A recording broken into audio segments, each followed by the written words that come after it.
ನಿನ್ನೆ ದಿವಸ ಕೆಲವೊಂದು ಆಕ್ಷೇಪಣೆಗಳು ಕೃಷ್ಣನ ಬಗ್ಗೆ ಏನಿತ್ತು ಅಂತ ನೋಡ್ತಾ ವಸ್ತ್ರಾಪಹರಣದ ಪ್ರಸಂಗವನ್ನು ನೋಡ್ತಾ ಇದ್ವಿ. ಕೊನೆಗೆ ಶರೀರವೇ ಒಂದು ಬಟ್ಟೆ ಅಂತ ಆದಾಗ, ಬಟ್ಟೆ ಅಪಹರಣ ಮಾಡಿದ ಅಂದಾಗ ಬಟ್ಟೆಗೊಂದು ಅರ್ಥ ಬೇರೆ ಇದೆ ಅಂತ ಗಮನಿಸಿದ್ವಿ. ಬಟ್ಟೆ ಅಂದರೆ ದಾರಿ, ಬದುಕಿಗೊಂದು ದಾರಿ ಅಂತ ಅರ್ಥ. ಹಾಗೆ ಗೋಪಿಯರು ತಾವು ತಂದಿದ್ದ ಬಟ್ಟೆಯನ್ನು, ಅಂದರೆ ಇದುವರೆಗೂ ತಾವು ಬದುಕಿದಂಥ ಜೀವನವನ್ನು ಅಲ್ಲಿ ತಂದು ಪೂರ್ತಿ ಕಳೆದೊಗೆದು ಹಾಗೆ ನಿಂತಾಗ ನಿಜವಾದ ಬಟ್ಟೆಯನ್ನು ಭಗವಂತ ಕೊಡ್ತಾನೆ ಅಂತ. ಅಂದರೆ ಬದುಕಿದ ದಾರಿಯನ್ನು ಬದಲಾಯಿಸಿ ಮೋಕ್ಷದ ದಾರಿಯನ್ನು ಕೊಡ್ತಾನೆ ಭಗವಂತ ಅಂತ. ಈ ನೂಲಿನ ಬಟ್ಟೆಯನ್ನು ವಾಸನೆಗಳ ಬಟ್ಟೆ ಅಂತಾರೆ. ಜನ್ಮ ಜನ್ಮಾಂತರದ ವಾಸನೆ ಇದ್ದಾವೆ ನಮಗೆ. ಆ ವಾಸನೆಗಳನ್ನು ಬಿಡಿಸಬೇಕಾದ್ರೆ ಆ ನೂಲಿನ ಬಟ್ಟೆಯನ್ನು ತೆಗಿಬೇಕು.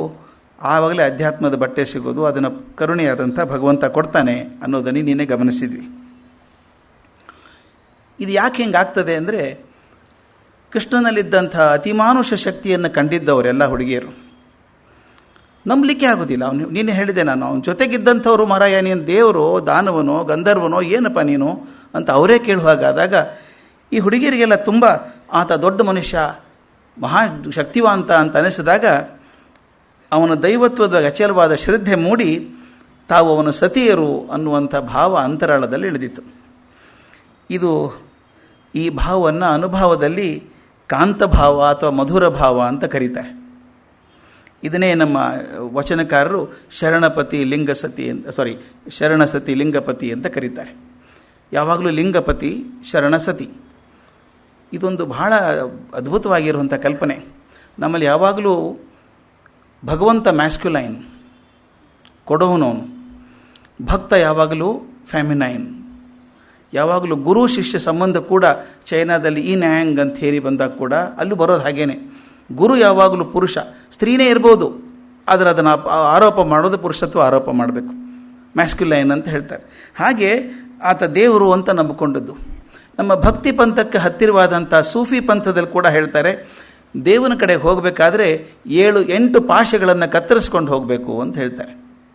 ಅದನ್ನು ಇನ್ನೂ ಸ್ಪಷ್ಟವಾಗಿ ನಮ್ಮಲ್ಲಿ ದುರ್ಗಾ ಸಪ್ತಶತಿಯಲ್ಲಿ ನಮ್ಮ ಅಹಂಕಾರದ ಪ್ರತಿನಿಧಿಯಾದಂಥ ಶುಂಭ ಇದ್ದಾನಲ್ಲ, ಆ ಶುಂಭನ ನಿವಾರಣೆ ಆಗಬೇಕಾದ್ರೆ, ತಾವು ಸಪ್ತಶತಿ ಓದಿದವ್ರಿಗೆ ಗೊತ್ತಿರುತ್ತೆ, ಶುಂಭನ ನಿವಾರಣೆ ಆಗಬೇಕಾದ್ರೆ ಅಷ್ಟಪಾಶಗಳನ್ನು ಕತ್ತರಿಸ್ಕೊಂಡು ಹೋಗಬೇಕು ಅಂತ. ಅಷ್ಟಪಾಶಗಳು ಯಾವುವು ಅಂತ ಒಂದು ಪಟ್ಟಿ ಮಾಡ್ತಾರೆ. ಮೊದಲೇದು ಘೃಣ ಅಂದರೆ ಕ್ರೋಧ, ದ್ವೇಷ, ಇದೆಲ್ಲ. ಎರಡನೇದು ಭಯ ಅಂದರೆ ಹೆದರಿಕೆ ಬರುವಂಥದ್ದು. ಮೂರನೇದು ಶಂಕ, ಸಂಶಯ. ನಾಲ್ಕನೇದು ಜುಗುಪ್ಸ ಅಂದರೆ ಪರರ ಬಗ್ಗೆ ಟೀಕೆ ಮಾಡುವಂಥ ಸ್ವಭಾವ. ನೋಡಿ ಎಷ್ಟು ಇವೆಲ್ಲ ಪಾಶಗಳಿವೆಲ್ಲನೂ ಹಿಡ್ಕೊಂಡಿದ್ದ ನಮ್ಮನೆಲ್ಲ. ಜುಗುಪ್ಸ ಅಂದರೆ ಪರರ ಬಗ್ಗೆ ಟೀಕೆ ಮಾಡುವಂಥದ್ದು. ಕುಲ ಅಂದರೆ ನಾನು ಬದುಕಿದಂಥ ಕುಲದ ಶ್ರೇಷ್ಠತೆ, ಕುಲ ಮದ ಅಂತ ಕರೀತಾರೆ. ನಾವು ಆ ಕುಲಕ್ಕೆ ಸೇರಿದವರು, ಈ ಕುಲಕ್ಕೆ ಸೇರಿದವರು ಅಂತ ಮದ ಇರ್ತದೆ. ಜಾತಿ ಅಂದರೆ ನಾವು ತಿಳ್ಕೊಂಡಂಥ ಜಾತಿ ಅಲ್ಲ. ಅಲ್ಲಿ ಜಾತಿ ಅಂದರೆ ಹೇಳೋದು ಸಪ್ತಶತಿಯಲ್ಲಿ ನನ್ನ ಬಣ್ಣ, ನನ್ನ ದೇಹ, ಎಷ್ಟು ಚೆನ್ನಾಗಿದ್ದೀನಿ, ನಾನು ಎಷ್ಟು ಸುಂದರವಾಗಿದ್ದೀನಿ ಅನ್ನುವಂಥ ಒಂದು ಭ್ರಮೆ ಇದೆಯಲ್ಲ ಅದು. ಇದ್ರ ಜೊತೆ ಶೀಲ, ತನ್ನ ಶೀಲದ ಬಗ್ಗೆ ಅತಿಯಾದ ಅಭಿಮಾನ ಇಟ್ಕೊಳ್ಳೋದು. ಈ ಕೆಲವರು ನೋಡಿರ್ಬೇಕು, ಸಮಾಜದಲ್ಲಿ ಪ್ರಾಮಾಣಿಕರಾಗಿರ್ತಾರೆ, ಅದೇ ಫ್ಲ್ಯಾಗ್ ಹಿಡ್ಕೊಂಡು ಓಡಾಡ್ತಿರ್ತಾರೆ. ನನ್ನಷ್ಟು ಪ್ರಾಮಾಣಿಕರು ಇನ್ನು ಯಾರ ಜಗತ್ತಲ್ಲಿ ಇರೋಕ್ಕೆ ಸಾಧ್ಯ ಇಲ್ಲ ಅಂತ ಅದ್ರ ಬಗ್ಗೆ ಹೇಳ್ಕೊಳ್ಳೋದು ಒಂದು ಪಾಷಾಣೆ ಅದು. ನನ್ನಷ್ಟು ಪ್ರಾಮಾಣಿಕರ ಜಗತ್ತಲ್ಲಿ ಯಾರಿಲ್ಲ ಅಂತ ಅದಕ್ಕೆ ಹೇಳ್ತಾರೆ. ಶೀಲದ ಬಗ್ಗೆ ಅತಿಯಾದ ಅಭಿಮಾನ ಕೂಡ ಒಂದು ಪಾಶ ಅಂತ. ಹಾಗೂ ಕೊನೆಗೆ ಬರುವಂಥದ್ದು ಲಜ್ಜಾ, ನಾಚಿಕೆ. ಈ 8 ಪಾಶಗಳನ್ನು ಕತ್ತರಿಸ್ಕೊಂಡಿದ್ದರೆ ಮಾತ್ರ ಭಗವಂತನ ಕಡೆ ಹೋಗೋದಕ್ಕೆ ಸಾಧ್ಯ ಆಗ್ತದೆ ಅಂತ ಭಾಗವತದಲ್ಲಿ ನಿರೂಪಿಸಿರುವಂಥ ಕೃಷ್ಣ ಗೋಪಿಯರ ಪ್ರಸಂಗ ಕೂಡ ಇದೇ ಅರ್ಥದ್ದು. ಜೀವ ಅಥವಾ ಆತ್ಮ ತನ್ನನ್ನು ಬಂಧಿಸಿದಂಥ ಎಲ್ಲ ಪಾಶಗಳನ್ನು ಕತ್ತರಿಸಿಕೊಂಡು ಸರ್ವಾರ್ಪಣ ಭಾವದಿಂದ ಶರಣಾಗೋದನ್ನು ಈ ವಸ್ತ್ರಾಪಹರಣ ಪ್ರಸಂಗ ತೋರಿಸ್ತದೆ ಅಂತ ಹೇಳ್ತಾರೆ. ಈ 8 ಪಾಶಗಳನ್ನು ಕತ್ತರಿಸ್ಕೊಂಡಾಗ ಮಾತ್ರ, ತಮ್ಗೆ ಗೊತ್ತಿದೆ, ಹೊರಗೆ ಬಾ ಅಂತಾನೆ ನೀರಿಂದ, ಕೈ ಎತ್ತಿ ನಮಸ್ಕಾರ ಮಾಡು ಅಂತ ಹೇಳ್ತಾನೆ. ಅಂದರೆ ಎಲ್ಲ ಪಾಶಗಳು ಕಿತ್ಕೊಂಡು ಹೋಗಬೇಕು, ಅಂದಾಗ ಮಾತ್ರ ಭಗವಂತ ಒಪ್ಕೋತಾನೆ ಅಂತ. ಇದನ್ನು ಅರ್ಥ ಮಾಡ್ಕೊಳ್ಳೋದೆ ಹಗುರವಾಗಿ ಕೆಲವು ಕೃಷ್ಣನ ಬಗ್ಗೆ ಮಾತಾಡ್ತಾರಲ್ಲ, ಪರದೇಶಗಳು ಅಂತ ಕರಿತೇನೆ ಅವ್ರನ್ನ. ಕೃಷ್ಣನ ಬಗ್ಗೆ ಮಾತಾಡೋರು ಪರದೇಶಿಗಳಾಗ್ಬೋದು, ಅಥವಾ ಪರದೇಶಿ ಚಿಂತನವನ್ನೇ ತಮ್ಮದಾಗಿಸಿಕೊಂಡಂಥ ನಮ್ಮ ಸ್ವದೇಶಿ ಮೂರ್ಖರ ಬಗ್ಗೆ ನಾವೇನು ಹೇಳೋಕ್ಕಾಗೋದಿಲ್ಲ. ಅರ್ಥ ಆದ್ರೆ ತಾನೇ, ಅರ್ಥ ಆಗದಿದ್ದರೆ ಅನರ್ಥವೇ ಆಗೋದು. ಆದ್ದರಿಂದ ಈ ವಸ್ತ್ರಾಪಹರಣ ಪ್ರಸಂಗದಿರುವಂಥ ಆಧ್ಯಾತ್ಮಿಕ ಸತ್ಯವನ್ನು ಹಿಡ್ಕೊಂಡಾಗ ಅದು ಎಂಥ ವಿಷಯ ಅಂತ ಅರ್ಥ ಆಗುವಂಥದ್ದು. ಇನ್ನೊಂದು ಅದಕ್ಕೆ ಹೇಳ್ತಾನೆ, ಕಾಮಾಲೆ ಕಣ್ಣಿದ್ರೆ ಜಗತ್ತೆಲ್ಲ ಹಳದಿನೇ ಕಾಣಿಸುತ್ತೆ, ಏನು ಮಾಡೋಕ್ಕಾಗ್ತದೆ. ಬಟ್ಟೆ ಕದ್ದ ಕೃಷ್ಣ ಬೆಣ್ಣೆ ಕದ್ದ ಅಂತ ಅದೊಂದು ಆರೋಪ ಅವನ ಮೇಲಿದೆ. ಬೆಣ್ಣೆ ಕದೀತಾನವನು, ಬೆಣ್ಣೆ ಚೋರ ಅಂತ ಹೇಳ್ತಾರೆ. ಅವನು ಕದ್ದದ್ದು ನಮಗೆಲ್ಲ ಗೊತ್ತಿರುವಂಥದ್ದು. ಈ ಬೆಣ್ಣೆ ತೊಗೊಂಡು ಏನು ಮಾಡ್ತಾನೆ ಅವನು? ಹಾಲಿನ ಬೆಣ್ಣೆ. ಅವನ ಮನೇಲೇ ಬೇಕಾದಷ್ಟಿದೆ, ನಂದನ ಮಗ ಅವನು, ಬೇಕಾದಷ್ಟು ಬೆಣ್ಣೆ ಇದೆ. ಅವನು ಕದಿಯುವಂಥ ಬೆಣ್ಣೆನೇ ಬೇರೆ. ಈ ದೇಹ ಅನ್ನುವಂಥ ಮಡಿಕೆ ಒಳಗೆ ಸಾಧನೆಯಿಂದ, ಪ್ರಾರ್ಥನೆಯಿಂದ, ಭಕ್ತಿಯಿಂದ ಮಾಡಿದಾಗ ಅದರೊಳಗೆ ನವನೀತ ಅಂತ ಬರ್ತದೆ. ನವನೀತ ಅಂದರೆ ಭಕ್ತಿ. ಆ ಭಕ್ತಿಯನ್ನು ಕಳ್ತನ ಮಾಡೋಕ್ಕೆ ಬರ್ತಾನೆ ಅವನು. ನಿಜ ನೋಡಿದ್ರೆ ಕಳ್ತನೂ ಅಲ್ಲ ಅದು. ಭಕ್ತಿ ಯಾರ ಬಗ್ಗೆ ಇತ್ತು? ಕೃಷ್ಣನ ಬಗ್ಗೆನೇ. ಈಗ ನಮ್ಮ ಭಕ್ತಿ ಇರೋದು ಭಗವಂತನ ಬಗ್ಗೆ, ಅದು ಅವನದೇ ಅಲ್ವಾ? ಅವನದೇ ಇದ್ದರೆ ಅವನು ತೊಗೊಂಡ್ರೆ ಕಳ್ತನ ಹೆಂಗಾಗ್ತದೆ? ಅದಕ್ಕೊಂದು ಹೇಳ್ತಾರೆ, ಅವನ ವಸ್ತು ನಾವು ಇಟ್ಕೊಂಡಿದ್ದೀವಲ್ಲ ನಾವು ಕಳ್ಳರು ಅಂತ. ಎಷ್ಟು ಚೆನ್ನಾಗಿದೆ ಮಾತದು. ಬೆಣ್ಣೆ ಮಾಡಿದ್ದು, ಈ ನವನೀತ ಮಾಡಿದ್ದು, ಭಕ್ತಿಯನ್ನು ತೆಗೆದಿದ್ದು ಅವನಿಗೋಸ್ಕರ ತೆಗೆದಿದ್ದು, ಅವನದೇ ಅದು. ಅವನಿಗಂತ ಎತ್ತಿಟ್ಟ ಮೇಲೆ ಅವನದಾಯಿತು. ಅವನು ತೊಗೊಂಡು ಹೋದರೆ ಕಳ್ತನ ಹೆಂಗಾಗ್ತದೆ? ಅವನಿಗೆ ಕೊಡದೆ ಹೋದರೆ ಕಳ್ತನ ಆಗ್ತದೆ, ಅವನ ವಸ್ತು ನಾನು ಇಟ್ಕೊಂಡಾಗ ಅಂತ. ಅದರ ಭಾಳ ಚೆನ್ನಾಗಿದೆ. ಅದಕ್ಕೆ ಆತ್ಮಾಪಹಾರ ಅಂತ ಕರೀತಾರೆ. ಅವನದಾದಂಥ ವಸ್ತು ನಾನು ಇಟ್ಕೊಂಡಿದ್ದೀನಿ, ಆದ್ದರಿಂದ ಕಳ್ತನ ಏನು ಮಾಡಲಿಲ್ಲ, ಬೇಕಾದಂತ ತೊಗೊಂಡು ಹೋದ ಅವನು ಅಂತ. ತಮಾಷೆ ಅಂದರೆ ಗೋಪಿಯರವಾಗ ಬೆಣ್ಣೆ ಇಟ್ಬಿಟ್ಟು ಅವನು ತೊಗೊಂಡು ಹೋಗಲಿ ಅಂತಲೇ ಇಟ್ಕೊಂಡಿದ್ರು ಅವರು. ಅವನು ತೊಗೊಂಡು ಹೋಗದೇ ಇದ್ರೆ ದುಃಖ ಆಗ್ತಿತ್ತು ಅವರಿಗೆ.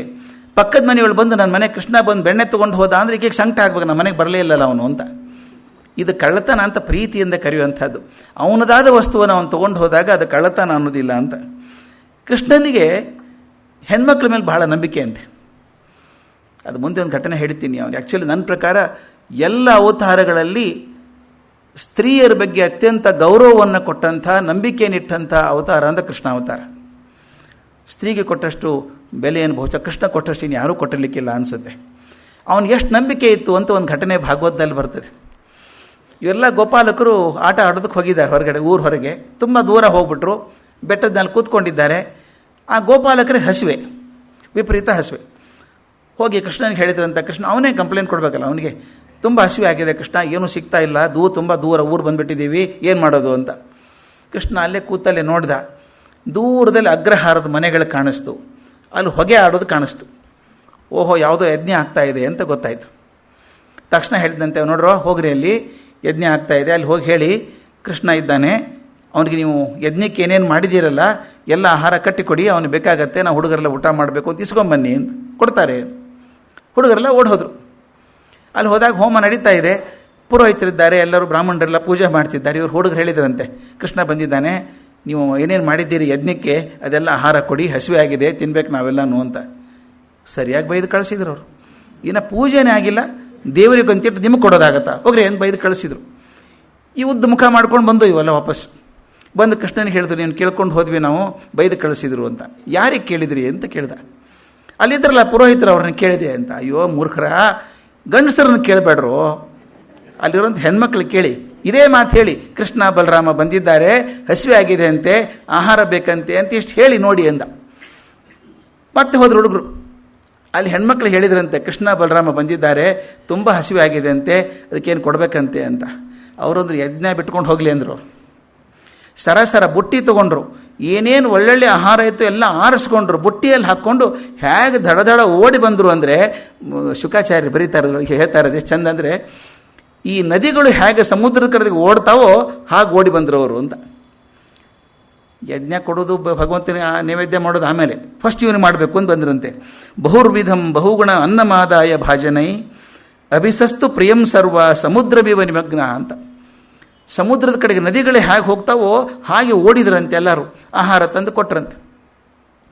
ತಮಾಷೆ ಅಂದರೆ ಆಹಾರ ತಂದು ಕೊಟ್ಟರೆ ಗಂಡಂದ್ರೆ ಸಿಟ್ಟು ಬರಬೇಕಲ್ವ, ಸಿಟ್ಟು ಬರಲಿಲ್ಲ ಅಂತ ಅವರಿಗೆ. ಅವ್ರು ಹೇಳ್ತಾರೆ, ಹೆಂಡಂದ್ರಿಗಿರುವಂಥ ಕೃಷ್ಣನ ಭಕ್ತಿ ನಮಗೆ ಬರಲಿಲ್ಲಲ್ಲ ಅಂತ ದುಃಖಪಟ್ರಂತೆ. ನಮಗೂ ಭಕ್ತಿ ಬರಲಿಲ್ಲಲ್ಲ ಅಂತಂದ್ರಂತೆ. ಅವರ ತಾವು ಕೈ ಹಿಡಿದಂಥ ಹೆಣ್ಮಕ್ಳ ವಿವೇಕವನ್ನು ಮೆಚ್ಚಿಕೊಂಡ್ರು. ಅದಕ್ಕೆ ಹೇಳ್ತಾನಂತೆ ಕೃಷ್ಣ, ನೀನು ಭಕ್ತಿಯನ್ನು ಅಪೇಕ್ಷೆ ಪಡಬೇಕಾದ್ರೆ ಹೆಣ್ಮಕ್ಳಿಗೆ ಹೇಳು, ಅವ್ರಿಗಿರುವಷ್ಟು ಸರ್ವಾರ್ಪಣ ಭಾವ ಭಕ್ತಿ ಗಂಡಸರಿಗೆ ಬರೋದು ಕಷ್ಟ ಅಂತ. ಸತ್ಯನೂ ಹೌದು ಅನಿಸುತ್ತೆ ಅದು. ಹೆಣ್ಮಕ್ಳಿಗೆ ಬರುವಷ್ಟು ಬೇಗ ಭಕ್ತಿ ಗಂಡಸರಿಗೆ ಬರೋದು ಕಷ್ಟ. ಇಲ್ಲಿ ಕೃಷ್ಣನ ಕಳ್ಳತನ, ದರೋಡೆ ಅಂಥದ್ದು ಯಾವುದೂ ಇಲ್ಲ. ಎಲ್ಲ ಪ್ರೀತಿಯಿಂದ ಭಕ್ತಿಯಿಂದ ಸಮರ್ಪಣೆ ಮಾಡಿದ್ದೇ ಆದ್ದರಿಂದ ಅವನ ಬಗ್ಗೆ ದೋಷ ಮಾಡುವ ಹಾಗಿಲ್ಲ. ಇನ್ನೊಂದು ಬಹುಚರ್ಚಿತವಾದಂಥ ಕೃಷ್ಣನ ಬಗ್ಗೆ ಅಪವಾದ ಅಂದರೆ ರಾಸಕ್ರೀಡೆ. ಗೋಪಿಯರೊಡನೆ ರಾಸಕ್ರೀಡೆ ಮಾಡಿದ ಅವನು ತಪ್ಪಲ್ವೇ ಅಂತ. ಕೃಷ್ಣನಿಗೆ ಆವಾಗ 7-8 ವರ್ಷ. ಕೊಳಲು ಅವನು ಅತ್ಯಂತ ಮೆಚ್ಚುಗೆಯಾದಂಥ ಒಂದು ವಾದ್ಯ ಅದು. ಅವನು ಕೊಳಲನ್ನೇ ಆರಿಸ್ಕೊಂಡದ್ದು ಅದ್ಭುತ ಅನಿಸಲ್ವಾ? ಕೊಳಲು ಬಿದಿರು. ನೀವು ಕಂಡಿರಬೇಕು, ಕೃಷ್ಣನಲ್ಲಿ ಇರುವಂಥ ಅತ್ಯಂತ ಸುಲಭವಾದ ಉಪಕರಣಗಳು ಬಹುಶಃ ಯಾರ ಕಡೆಯೂ ಇಲ್ಲ.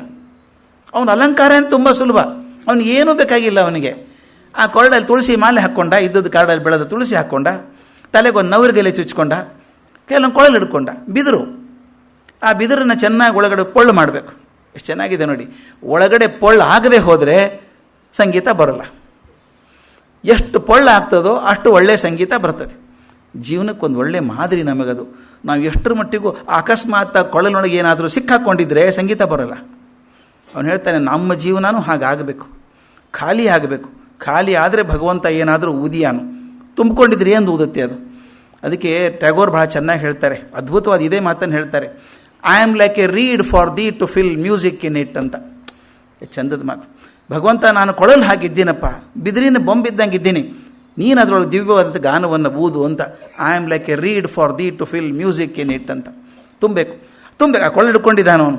ಅವನ ತುಟಿಗೆ ಕೊಳಲು ಬಂದರೆ ಸಾಕು, ಇಡೀ ವೃಂದಾವನ ಎದ್ದು ಬಿಡ್ತಿತ್ತು. ಒಂದು ದಿನ ಯಮುನಾ ತೀರದಲ್ಲಿ ಕೂತಿದ್ದಾನೆ, ಬೆಳದಿಂಗಳ ರಾತ್ರಿ. ಕೊಳಲು ನುಡಿಸ್ದ.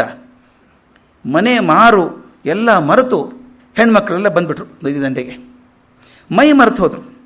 ತಮ್ಮ ಲೌಕಿಕ ಬಂಧನಗಳನ್ನು ಮರೆತು ಕೃಷ್ಣನೇ ತಮ್ಮ ಪ್ರಿಯ ವಲ್ಲಭ ಅಂತ ತಿಳ್ಕೊಂಡು ಕೂತ್ಕೊಂಡ್ಬಿಟ್ರು. ಅವನ ಕಡೆಗೆ ಬಂದಾಗ ಅವನೇನು ಸ್ವೀಕಾರ ಮಾಡಿದ್ನ? ಬಂದ ತಕ್ಷಣ ಅವನು ಹೇಳೋ ಮಾತು ಎಷ್ಟು ಚೆನ್ನಾಗಿದೆ. ಬಂದಾಗ ಬುದ್ಧಿ ಹೇಳ್ತಾನೆ ಅವರಿಗೆ, ಭರ್ತು ಶುಶ್ರೂಷಣಂ ಶ್ರೀನಾಂ ಪರೋ ಧರ್ಮ್ಯೋಹ್ಯ ಮಾಯೆಯ ತದ್ಬಂಧೂನಾಂ ಚ ಕಲ್ಯಾಣ ಪ್ರಜಾನಾಂ ಚಾನುಪೋಷಣಂ ಅಂತ. ನೀವು ಬಂದಿದ್ದೀರಿ ಗಂಡಂದರಿಗೆ ನಿರ್ವಂಚನೆಯಿಂದ ಶುಶ್ರೂಷೆ ಮಾಡೋದು, ಆ ಬಂಧುಗಳಿಗೆ ಹಿತ ಮಾಡೋದು, ಮಕ್ಕಳನ್ನು ಚೆನ್ನಾಗಿ ಪೋಷಣೆ ಮಾಡೋದು ಸ್ತ್ರೀಯರ ಪರಮೋತ್ತಮ ಧರ್ಮ ಅಲ್ವಾ? ಅದನ್ನು ಬಿಟ್ಟು ಇಲ್ಲಿ ಯಾಕೆ ಬಂದಿದ್ದೀರಿ ಅಂತ ಕೇಳ್ತಾನೆ. ಅವ್ರು ಹೆಣ್ಮಕ್ಳಿಂದ ದಡ್ಡ ಅಲ್ಲ, ಭಾಳ ಬುದ್ಧಿವಂತರು ಅವರು. ಇವನ ಮಾತನ್ನು ಇವನಿಗೆ ತಿರುಗಿಸಿ ಹೇಳ್ತಾರವ್ರು. ಹೌದಪ್ಪ, ನೀನು ಹೇಳಿದ್ದು ಕರೆಕ್ಟು. ನೀವು ಹೇಳಿದ ಹಾಗೆ ನಾವು ಬಂಧುಗಳ ಸೇವೆ ಮಾಡಬೇಕು. ಎಲ್ಲ ದೇಹಿಗಳು ಅಂತೇನಿದ್ದೀವಿ ನಾವೆಲ್ಲ ಜೀವಿಗಳು, ಅದಕ್ಕೆ ನೀನೇ ಅತ್ಯಂತ ಪ್ರಿಯ ಬಂಧು ಅಲ್ವೇ? ನೀವು ಬಂಧುಗಳ ಸೇವೆ ಮಾಡಬೇಕು ಅಂತ ಹೇಳಿದ್ರಿ, ನಮ್ಮೆಲ್ಲರಿಗೂ ಅತ್ಯಂತ ಪ್ರಿಯವಾದ ಬಂಧು ನೀನೇ ಅಲ್ವೇನಪ್ಪ? ನೀನು ನಿತ್ಯ ಪ್ರಿಯ, ಆದ್ದರಿಂದ ನಮ್ಮ ಆಸೆಯನ್ನು ಬಿಡಬೇಡ, ಕಳಿಬೇಡ ಅಂತ ಕೂತ್ಕೊಂಡ್ರು. ಆಗ ಕೃಷ್ಣ ಏನು ಮಾಡ್ತಾನೆ, ಅವರ ಆಸೆಯನ್ನು ತೃಪ್ತಿ ಮಾಡೋದಕ್ಕೆ ಒಬ್ಬೊಬ್ಬ ಗೋಪಿಗೆ ಒಬ್ಬೊಬ್ಬ ಕೃಷ್ಣ, ಅಷ್ಟು ಜನ ಕೃಷ್ಣರಾಗ್ತಾರೆ. ಆ ರಾಸಕ್ರೀಡೆ ನಡೀತದೆ. ಆದರೆ ಗಂಡಂದರಿಗೆ ಹೆಂಡತಿ ಮನೆಯಲ್ಲಿದ್ದಂಗೆ ಭಾವಸ, ಮನೆಯಲ್ಲಿದ್ದಾರೆ ಅವರು. ಒಂದೊಂದು ಘಟನೆ ಬರ್ತಿದೆ, ನಾರದರು ಹೋಗಿ ನೋಡ್ಕೊಂಡು ಬರ್ತಾರೆ. ಪ್ರತಿಯೊಂದು ಮನೆಯಲ್ಲೂ ಇದ್ದಾನೆ, ಪ್ರತಿಯೊಂದು ಮನೆಯಲ್ಲೂ ಕೃಷ್ಣ ಇದ್ದಾನೆ, ಇಲ್ಲೂ ಇದ್ದಾನೆ, ಅಂದರೆ ಎಲ್ಲ ಕಡೆಗೂ ಕೃಷ್ಣ ಇದ್ದಾನೆ ಅಂತ ಭಾಸ ಆಗಬೇಕು. ಈ ಪ್ರಶ್ನೆ ಬರೋದು, ಬೇರೆಯವರ ಪತ್ನಿಯರೊಡನೆ ಆತ ವಿಹಾರ ಮಾಡ್ತಾ ಇದ್ದರೆ ಅವನು ಜಾರ ಅಲ್ವಾ? ಮೂಲ ಧರ್ಮವನ್ನೇ ಮರೆದಂಗಾಯ್ತಲ್ಲ, ಮೂಲ ನಿಯಮವನ್ನು ಮರೆತಂಗಾಯ್ತಲ್ಲ ಕೃಷ್ಣ ಅಂತ ಕಂಪ್ಲೇಂಟ್ ಇರೋದು. ಈ ಪ್ರಶ್ನೆನ ಪರೀಕ್ಷಿತ ರಾಜನೇ ಕೇಳ್ತಾನೆ. ಶುಕಾಚಾರ್ಯ ಕಥೆ ಹೇಳ್ತಿರ್ಬೇಕಾದ್ರೆ ರಾಸಕ್ರೀಡೆ ಬಗ್ಗೆ ಒಂದು ಅನುಮಾನ ಬಂತು ನನಗೆ ಅಂತಾನು. ಕೃಷ್ಣ ಹಿಂಗೆ ಮಾಡಿದ್ನ, ಅವನು ಬೇರೆ ಬೇರೆ ಹೆಂಡಂದ್ರ ಜೊತೆಗೆ ಹಿಂಗೆ ಆಟ ಆಡ್ತಿದ್ರೆ ಅದು ತಪ್ಪಲ್ವಾ ಅಂತ ಅವನು ಶುಕಾಚಾರ್ಯ ಕೇಳ್ತಾನೆ. ಆಗ ಒಂದು ಶುಕಾಚಾರ್ಯ ಹೇಳೋ ಮಾತು, ಒಂದು ವಿಷಯ ಮರಿಬೇಡಪ್ಪ, ಕೃಷ್ಣನಿಗೆ 7-8 ವರ್ಷ ವಯಸ್ಸು ಆಗಿರುವಂಥದ್ದು, ಅದು ಪ್ರಣಯದ ವಯಸ್ಸಲ್ಲ. ಲೋಕದ ದೃಷ್ಟಿಯೊಳಗೆ ಇನ್ನೂ ಆತ ಮಗುನೇ. ಇಂಥ ಪವಾಡ ಸದೃಶವಾದಂಥ ಮಗು ತನ್ನದಾಗಬೇಕು ಅನ್ನುವಂಥ ಮಾತ್ರ ವಾತ್ಸಲ್ಯ ಪ್ರತಿಯೊಬ್ಬ ಗೋಪಿಯಲ್ಲಿತ್ತು. ಇಂಥ ಮಗು ನನ್ನ ಮಗ ಆಗಬೇಕಾಗಿತ್ತಲ್ಲ ಅಂತ ಎಲ್ರಿಗೂ ಮಾತ್ರ ವಾತ್ಸಲ್ಯ ಇತ್ತು. ಇದರೊಂದಿಗೆ ಸ್ತ್ರೀ ಸಹಜವಾದ ಶೃಂಗಾರ ಭಾವ ಬೇರೆ ಸೇರಿಕೊಂಡಿತ್ತು. ಇವೆರಡೂ ಸೇರಿಕೊಂಡು ಇದು ಶೃಂಗಾರವೋ ಭಕ್ತಿಯೋ ವಾತ್ಸಲ್ಯವೋ ಅದೇನೂ ತಿಳಿದಾರದ ಗೊಂದಲ ಸ್ಥಿತಿಯಲ್ಲಿ ಅವರಿದ್ರು. ಅವ್ರಿಗೆ ಗೊತ್ತಾಗೋದಿಲ್ಲ ಏನು ಅಂತ ಪರಿಸ್ಥಿತಿ. ಅದಕ್ಕೆ ಹೇಳ್ತಾರೆ, ವಿಶೇಷ ಸಂಗತಿ ಅಂದರೆ ಗೋಪಾಲಕರು ಯಾರೂ ಬೇಜಾರು ಮಾಡ್ಕೊಳ್ಳಿಲ್ಲಂತೆ, ಸಂತೋಷಪಟ್ರಂತೆ. ನೋಡಿ, ನನ್ನ ಹೆಂಡತಿ ಬಗ್ಗೆ ತುಂಬ ಪ್ರೀತಿ ಗೋಪ ಇವನಿಗೆ, ಕೃಷ್ಣನಿಗೆ ಅಂತ ಅಭಿಮಾನದಿಂದ ಅಂತ ಹೇಳ್ಕೊತಿದ್ರಂತೆ. ಅಂದರೆ ಸಂಕಟಕ್ಕೆ, ದ್ವೇಷಕ್ಕೆ, ಅಸೂಯೆಗೆ ಆಗುವಂಥ ಪ್ರಸಂಗ ಇರಲಿಲ್ಲ. ಯಾಕಂದರೆ 7-8 ವರ್ಷದ ಹುಡುಗ ಆ ಪ್ರೀತಿ, ಆ ವಾತ್ಸಲ್ಯ ಆ ಏನು ಪ್ರೇಮ ಭಾವ ಎಲ್ಲನೂ ಕೂಡ್ಕೊಂಡಿದೆ ಅದರೊಳಗೆ. ಅದೆಲ್ಲ ಸೇರಿಕೊಂಡಾಗ ಅವ್ರು ಸಂತೋಷ ಮಾಡಿದ್ರಂತೆ.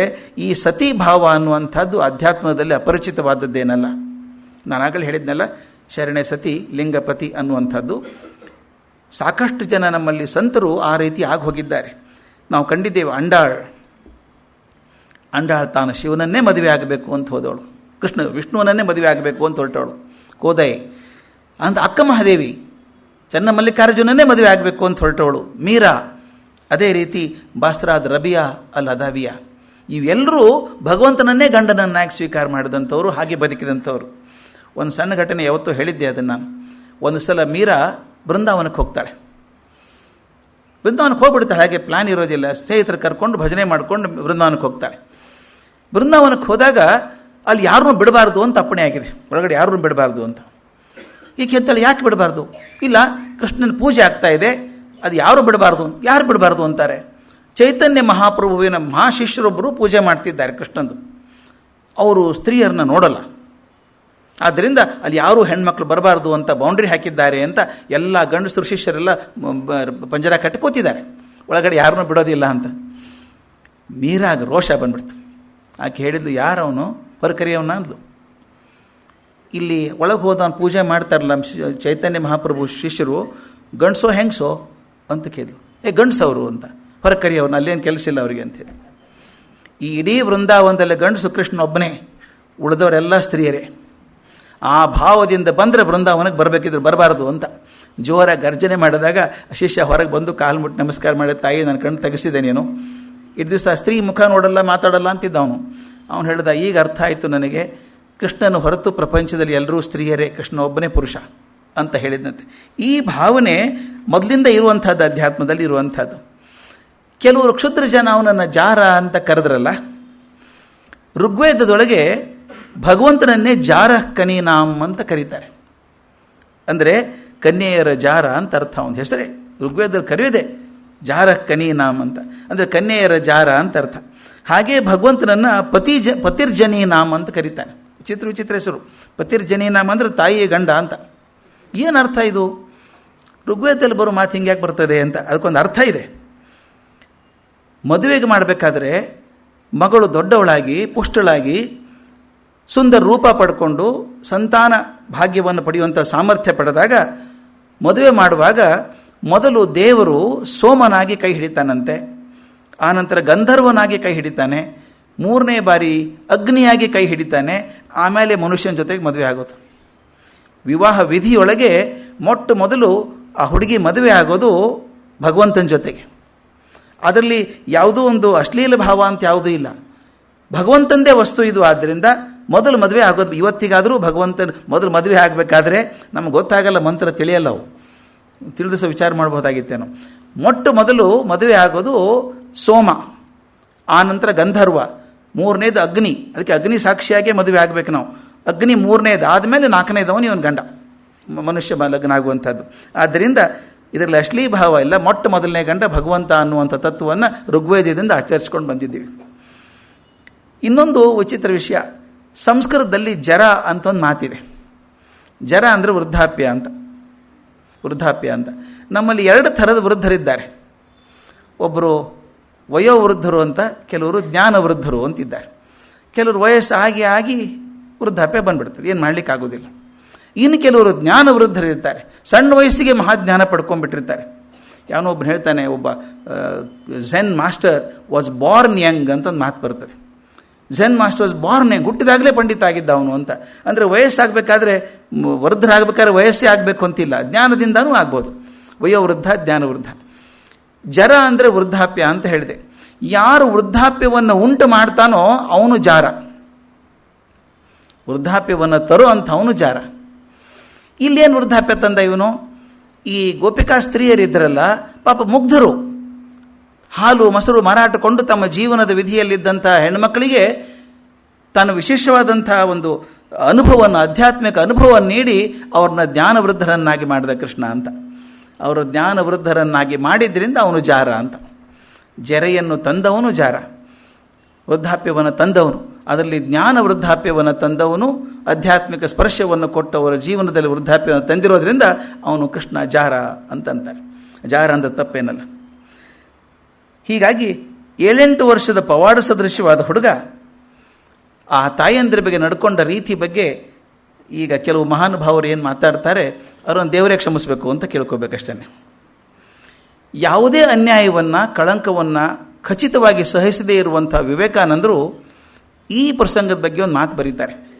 ಅವರು ವಾಲ್ಯೂಮ್ 3 ಆ ಕಂಪ್ಲೀಟ್ ವರ್ಕ್ಸ್ ಆಫ್ ವಿವೇಕಾನಂದ ಅದ್ರಲ್ಲಿ ಓದಬೇಕು. ನಾನು ಓದಾಗ ಆಶ್ಚರ್ಯ ಅನಿಸ್ಬಿಡ್ತು.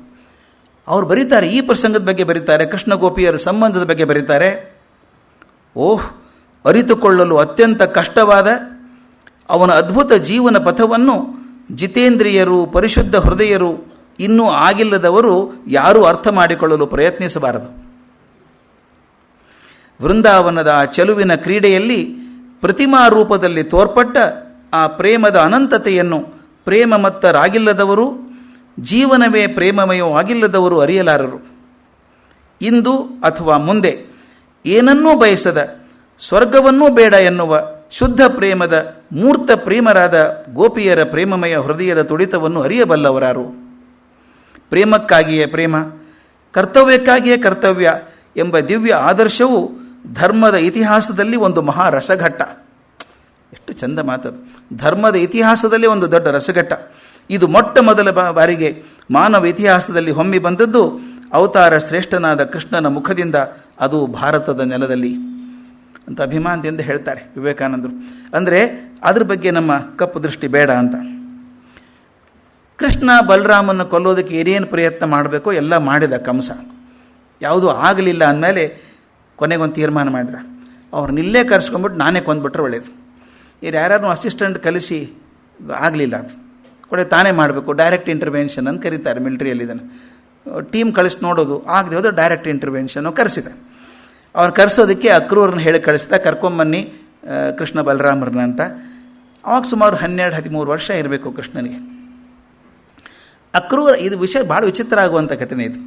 ಅಕ್ರೂರ ಬಂದು ಹೇಳಿದ ತಕ್ಷಣ ತಡಾನೇ ಮಾಡಲಿಲ್ಲ ಕೃಷ್ಣ, ಹೋಗೋಣ ನಡಿ ಅಂದ. ತಡಾನೇ ಮಾಡಲಿಲ್ಲ, ಹೋಗಬೇಕು ಅಂತ ತೀರ್ಮಾನ ಮಾಡಿಕೊಂಡ. ಗೋಪಿಯರಿಗೆಲ್ಲ ಗಾಬರಿ, ತಾಯಿ ತಂದೆಯರಿಗೆ ಗಾಬರಿ, ಯಾಕಪ್ಪ ಹೋಗ್ಬೇಕು ಮಥುರೆಗೆ ನೀನೀಗ ಅಂತ. ಇಲ್ಲ, ಕರೆ ಬಂದಿದೆ, ಮಾವ ಕರೀತಾನೆ, ಹೋಗಬೇಕು ಅಂತ ಹೊರಟ. ಕೃಷ್ಣ ತೀರ್ಮಾನ ಮಾಡಿಕೊಂಡದ್ದು ಮನಸ್ಸಲ್ಲಿ, ಅಂದರೆ ಇಲ್ಲಿಗೆ ನನ್ನ ಬಾಲ್ಯಾವಸ್ಥೆ ಮುಗೀತು, ನನ್ನ ಜೀವನದ ಒಂದು ಹಂತ ಮುಗೀತು, ಇಲ್ಲಿಂದ ಇನ್ನು ಕರ್ಮಭೂಮಿಗೆ ಹೋಗಬೇಕು, ನಾನು ಕರ್ಮಯುದ್ಧಕ್ಕೆ ಹೋಗಬೇಕು. ಎಲ್ಲಿ ತಾನು ಬಾಲ್ಯದಲ್ಲಿ ಆಟ ಆಡಿ ಸಂತೋಷಪಟ್ಟಂಥ ವೃಂದಾವನ ಇತ್ತೋ ಅದನ್ನು ಬಿಟ್ಟು ಹೊರಟಂಥ ಕೃಷ್ಣ ಮತ್ತೊಮ್ಮೆ ಕಾಲಿಡಲಿಲ್ಲ ವೃಂದಾವನಕ್ಕೆ. ಎಷ್ಟು ಅದ್ಭುತ ಅನಿಸುತ್ತೆ.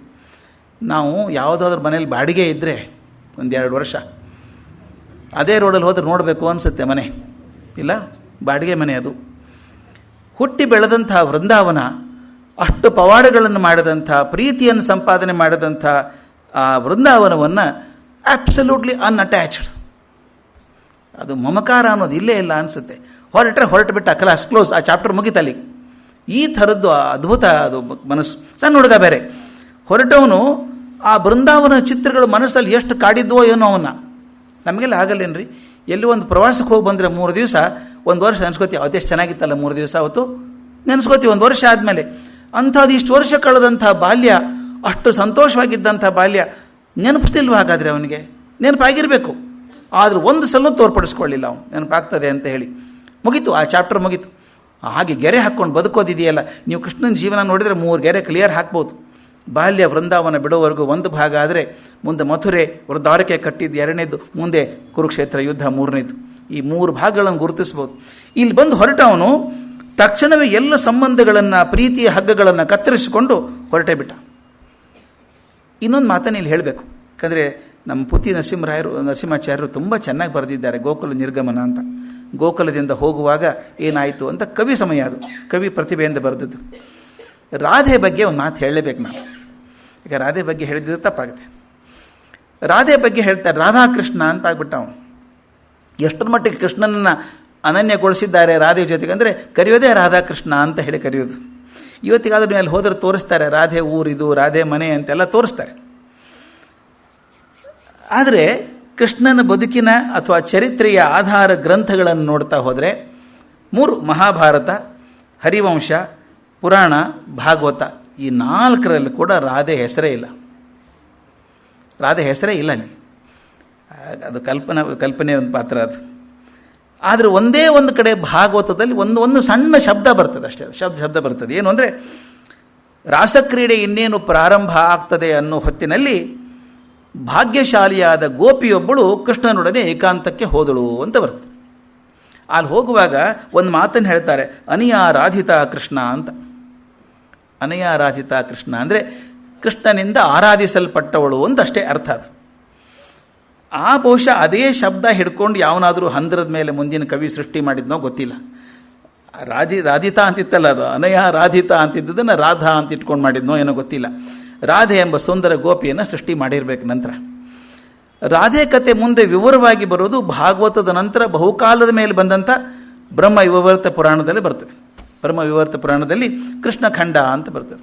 ಅದರೊಳಗೆ ರಾಧೆ ಅನ್ನವಳು ಅವನ ಶಕ್ತಿಯಿಂದಲೇ ಸೃಷ್ಟಿಯಾದವಳು ಅಂತ ಕತೆ ಬರ್ತದೆ. ಅವನ ಶಕ್ತಿಯಿಂದಲೇ ಸೃಷ್ಟಿಯಾದವಳು ಅಂತ. ಬಹುಶಃ ರಾಧೆಯನ್ನು ಅಮರಳನ್ನಾಗಿ ಮಾಡಿದವನು 12ನೇ ಶತಮಾನದ ಕವಿ ಜಯದೇವ. ಗೀತ ಗೋವಿಂದ ಬರೆದು ರಾಧಾಕೃಷ್ಣರ ಪ್ರೇಮವನ್ನು, ವಿರಹವನ್ನು ತನ್ನ ಕಾವ್ಯ ಪ್ರತಿಭೆಯಿಂದ ಉಜ್ವಲಗೊಳಿಸಿಬಿಟ್ಟಿದ್ದಾನೆ.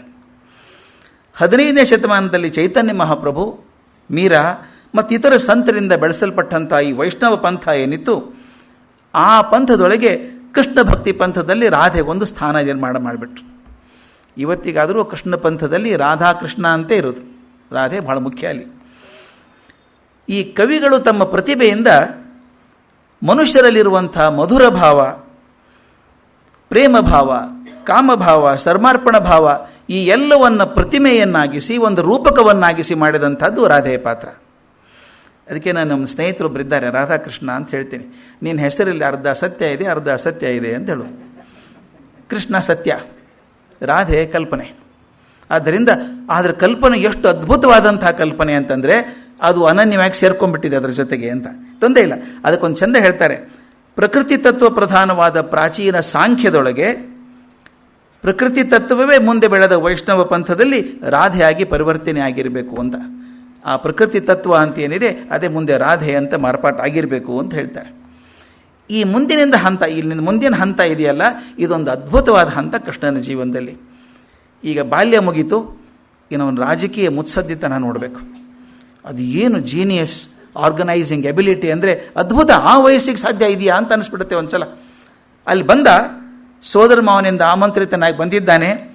ಮಥುರೆಗೆ ಕಾಲಿಟ್ಟು ಕೂಡಲೇ ಸಣ್ಣ ಪುಟ್ಟ ಪವಾಡಗಳನ್ನು ಮಾಡಿದ, ಪರಾಕ್ರಮಗಳನ್ನು ತೋರಿಸಿದ. ಉದ್ದೇಶ ಎಷ್ಟೇ, ಕಂಸನ ಮನಸ್ಸಲ್ಲಿ ದುಗುಡ ಸೃಷ್ಟಿ ಮಾಡಬೇಕು ಅಂತ. ಯಾವಾಗಲೂ before you meet the enemy he should be nervous ಅಂತ.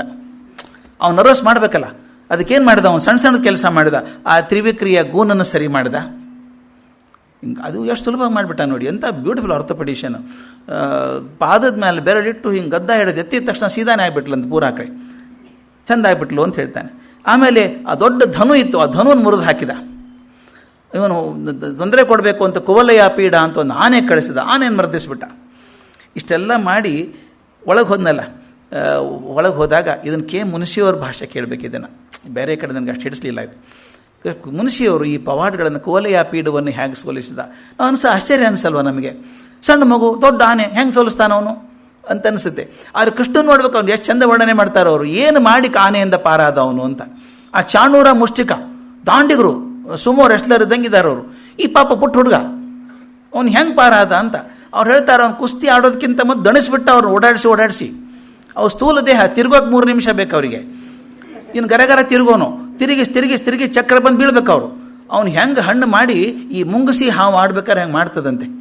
ಮುಂಗುಸಿ ಹತ್ತಿರ ಹೋಗ್ತದೆ, ಹಾವು ಹೊಡೆದಾಗ ಹಿಂಗೆ ಸರ್ಕೊಳ್ಳುತ್ತದೆ. ಅದು ಹೊಡೆದು ಹೆಡೆ ಹರಿದು ಹೋಗ್ಬೇಕು ಅದಕ್ಕೆ.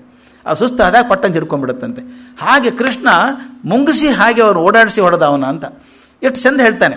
ಇದು ಚಾಣೂರ ಮುಷ್ಟಿಕರನ್ನ ಕೊಂದ ತಕ್ಷಣ ಬಲರಾಮ ಕೃಷ್ಣ ಇಬ್ಬರು ಕೊಂದ ತಕ್ಷಣ ಮಾಡಿದಂಥ ಕೆಲಸ ಇಷ್ಟು ಅದ್ಭುತ ಅನಿಸುತ್ತೆ ನನಗೆ. ಎಷ್ಟು ಪ್ಲ್ಯಾನ್ ಮಾಡಿರ್ಬೇಕು ಕೃಷ್ಣ ಅಂತ. ಏನು ವಿಚಾರ ಇಲ್ಲರಿ, ಕಂಸ ಸಿಂಹಾಸನ ಮೇಲೆ ಕೂತಿದ್ದಾನೆ. ಈ ಚಾಣೂರ ಮುಷ್ಟಿಕರನ್ನ ಕೊಂದ ತಕ್ಷಣ ಟಕ್ಕಂತ ಹಾರಿದ ಮೇಲೆಗೆ.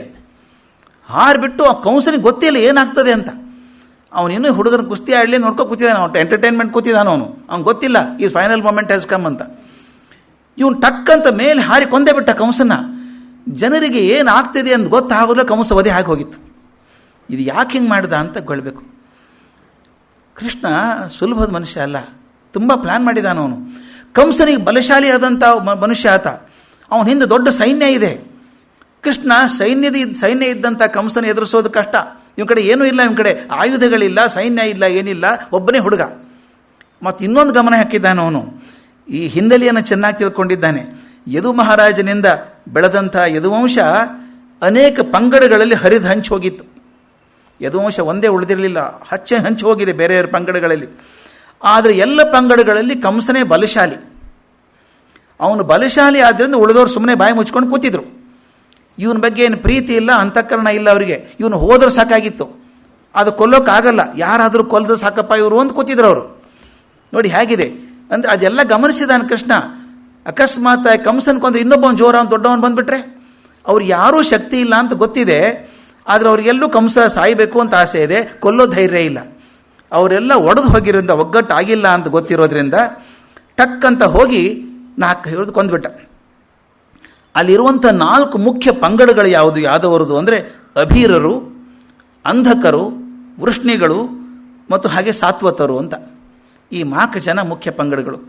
ಇನ್ನೂ ಕೆಲವು ಸಣ್ಣ ಸಣ್ಣ ಪಂಗಡಗಳು ಇದ್ದು, ಹೈಹಯರು, ಚೇದಿಗಳು, ವಿದರ್ಭಿಗಳು, ಕುಕುರರು ಮತ್ತು ಭೋಜರು ಅಂತೆಲ್ಲ ಸಣ್ಣ ಸಣ್ಣ ಪಂಗಡಗಳಿದ್ದು. ಕೃಷ್ಣ ಈ ಯಾದವರೊಡು ಅಂತಃಕಲಹ ಆಗೋದು ಬೇಡ ಅಂತಿತ್ತು, ತಮ್ಮ ಹೊಡೆದಾಡೋದು ಬೇಡ ಅಂತ. ಅದು ತಕ್ಷಣ ಏನು ಮಾಡಿದ ನೋಡಿ, ಎಷ್ಟು ಚೆನ್ನಾಗಿದೆ. ಕಂಸನನ್ನು ಕೊಂದ ತಕ್ಷಣ ಇನ್ನೂ ಹೆಣ ತೆಗೆದಿಲ್ಲ, ಇಳಿಸ್ಬಿಟ್ಟು ತಕ್ಷಣ ಹೋಗಿ ಉಗ್ರಸೇನೆಯನ್ನು ಬಿಡುಗಡೆ ಮಾಡ್ಕೊಂಬಂದು ಅವನು ರಾಜ ಅಂತ ಪ್ರತಿಷ್ಠಾಪನೆ ಮಾಡಿಬಿಟ್ಟ. ಅಜ್ಜ ತನ್ನ ವಸುದೇವನ ತಂದೆ ಉಗ್ರಸೇನನ್ನು ರಾಜ ಆಗಿ ಮಾಡಿಬಿಟ್ಟ. ಎಷ್ಟು ಚಂದ ಮೆಸೇಜ್ ಕೊಟ್ಟ ಅಂದರೆ, ಡೋಂಟ್ ಅಂಡರ್ ಎಸ್ಟಿಮೇಟ್ ಮೀ. ನಾನು 13 ವರ್ಷದವನು ಇರ್ಬೋದು, ಆದರೆ ಕಂಸನ ನಿರಾಯುಧವಾಗಿ ಕೊಂದಿದ್ದೇನೆ. ಕಂಸ ಮಹಾಬಲಶಾಲಿ ಅಂತಿದೆಯಲ್ಲ ನಿಮ್ಮ ತಲೆಗೆ, ಅಂಥ ಬಲಶಾಲಿಯಾದ ಕಂಸನನ್ನು ನಾನು ನಿರಾಯುಧನಾಗಿ ಕೊಂದಿದ್ದೇನೆ. Don't underestimate. ಇವನ್ ಮೆಸೇಜ್ ಕೊಟ್ಟಂಗೆ ಆಯ್ತು ಎಲ್ಲರಿಗೂ.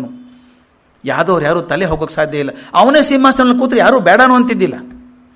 ಆದರೆ ಅವನು ಎಷ್ಟು ಬುದ್ಧಿವಂತ ಅಂದರೆ, ತಾನು ಸಿಂಹಾಸನ ಮೇಲೆ ಕೂಡಲಿಲ್ಲ, ತನ್ನ ಅಜ್ಜನನ್ನು ಸಿಂಹಾಸನ ಮೇಲೆ ಕೂಡಿಸಿ ತಂದೆಯನ್ನು ಯುವರಾಜ ಪಟ್ಟ ಕೂಡಿಸಿದ ವಸುದೇವನ್ನ. ಅಂದರೆ ಮೆಸೇಜ್ ಏನು ಹೋಯಿತು? ಅಧಿಕಾರ ಲಾಲಸೆಯಿಂದ ಕೃಷ್ಣ ಕಂಸನನ್ನು ಕೊಲ್ಲಿಲ್ಲ. ಅಧಿಕಾರ ಬೇಕಿಲ್ಲ ಅವನಿಗೆ ಧರ್ಮ ನಿರ್ಣಯ ಮಾಡಬೇಕಾಗಿತ್ತು. ಕಂಸ ಕ್ರೂರಿಯಾಗಿದ್ದ, ನಿರಂಕುಶಮತಿಯಾಗಿದ್ದ. ಅವನು ಕೊಂದು ಧರ್ಮ ಸ್ಥಾಪನೆ ಮಾಡೋದು ಕೃಷ್ಣನ ಕೆಲಸ ಆಗಿತ್ತು. ಆದರೆ ಮಹಾಪರಾಕ್ರಮಶಾಲಿ. ಉಗ್ರಸೇನ ವಯಸ್ಸಾದವನು, ಮೃದು ಸ್ವಭಾವದವನು. ಆದರೆ ಅವನ ಹಿಂದೆ ಕೃಷ್ಣ ಇದ್ದಾನೆ ಅಂದರೆ ಸಾಕು. ಈಗ ಸಣ್ಣ ಸಣ್ಣ ಯುದ್ಧ ಆಗ್ತಾ ಇರ್ತಾವೆ ದೇಶದ ನಡುವೆ, 2 ಚಿಳ್ಳೆಪಳ್ಳೆ ದೇಶಗಳು, ಹಿಂದೆ ಯಾರಿದ್ದಾರೆ ಅಂತ ನೋಡ್ಕೋಬೇಕು, ಅದು ಮುಖ್ಯ. ಹಾಗೆ ಉಗ್ರಸೇನನ ಹಿಂದೆ ತಾನಿದ್ದೀನಿ ಅನ್ನೋ ಎಚ್ಚರಿಕೆ ಕೊಟ್ಟ. ಯಾರೂ ರಾಜನ ವಿರುದ್ಧ ದಂಗೆ ಎಳೆದ ಹಾಗೆ ಮಾಡಿದಂಥ ವ್ಯವಸ್ಥೆ ಅದು. ಇದೆಲ್ಲ ಮಾಡಿದ ಮೇಲೆ ಅವನು ಗಮನಿಸಿದ ಹಾಗೆ ಯಾವ ದಂಗೆನೂ ಆಗಲಿಲ್ಲ, ಎಲ್ಲ ಶಾಂತವಾಯಿತು. ಕೃಷ್ಣನ ಮುತ್ಸದ್ದಿತ ನೋಡ್ಬೇಕಾದ್ರೆ ಇನ್ನೊಂದು ನೋಡಬೇಕು. ಕಂಸ ಸತ್ತು 1 ದಿವಸ ಆಗಿಲ್ಲ, ಇನ್ನೂ 1 ದಿವಸ ಆಗಿಲ್ಲ.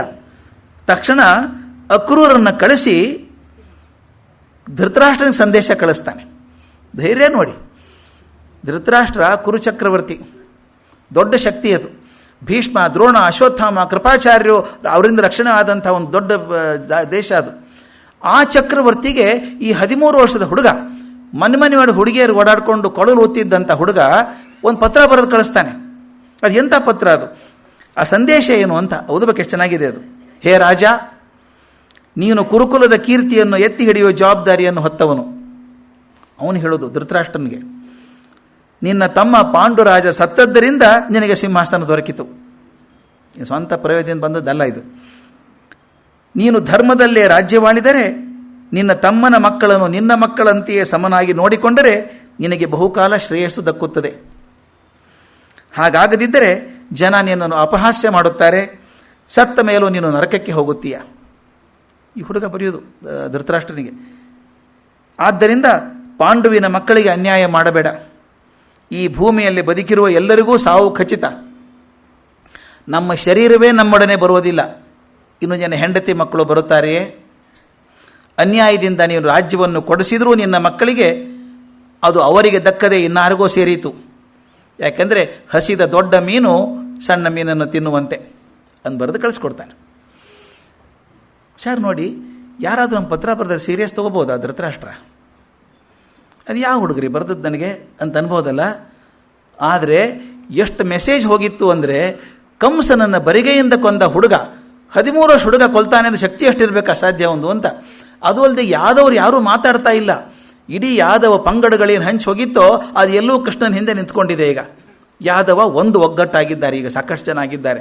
ಆದ್ದರಿಂದ ಅವ್ರನ್ನ ಇಗ್ನೋರ್ ಮಾಡೋಂಗಿಲ್ಲ. ಈ ಪತ್ರದ ಒಳಗೆ 5 ಸಂದೇಶಗಳಿದ್ದಾವೆ.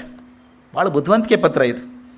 ಮೊದಲನೇದು, ತಾನು ಕಂಸನಂತ ಬಲಶಾಲಿಯನ್ನು ನಿರಾಯುಧನಾಗಿ ಕೊಂದವನು, ನನ್ನ ಮಾತನ್ನು ಹಗುರವಾಗಿ ತೆಗೆದುಕೊಳ್ಳಬೇಡ ಅಂತ ಮೊದಲೇ ಮೆಸೇಜ್. ಎರಡನೇದು, ಇನ್ನು ಮುಂದೆ ಯಾದವರು ಬಲಶಾಲಿಗಳು, ಅವ್ರ ಜೊತೆಗಿನ ಸಂಬಂಧ ನಿನಗೂ ಒಳ್ಳೆಯದು, ಕೆಡಿಸ್ಕೋಬೇಡ ನಮ್ಮ ಜೊತೆಗೆ. ಎರಡನೇದು. ಮೂರನೇದು, ನಾನು ಧರ್ಮದ ಪರ, ಅಧರ್ಮವನ್ನು ಸಹಿಸಲಾರೆ. ನಾಲ್ಕನೇದು, ನನಗೆ ಪಾಂಡುಪುತ್ರರ ಬಗ್ಗೆ ಒಲವಿದೆ.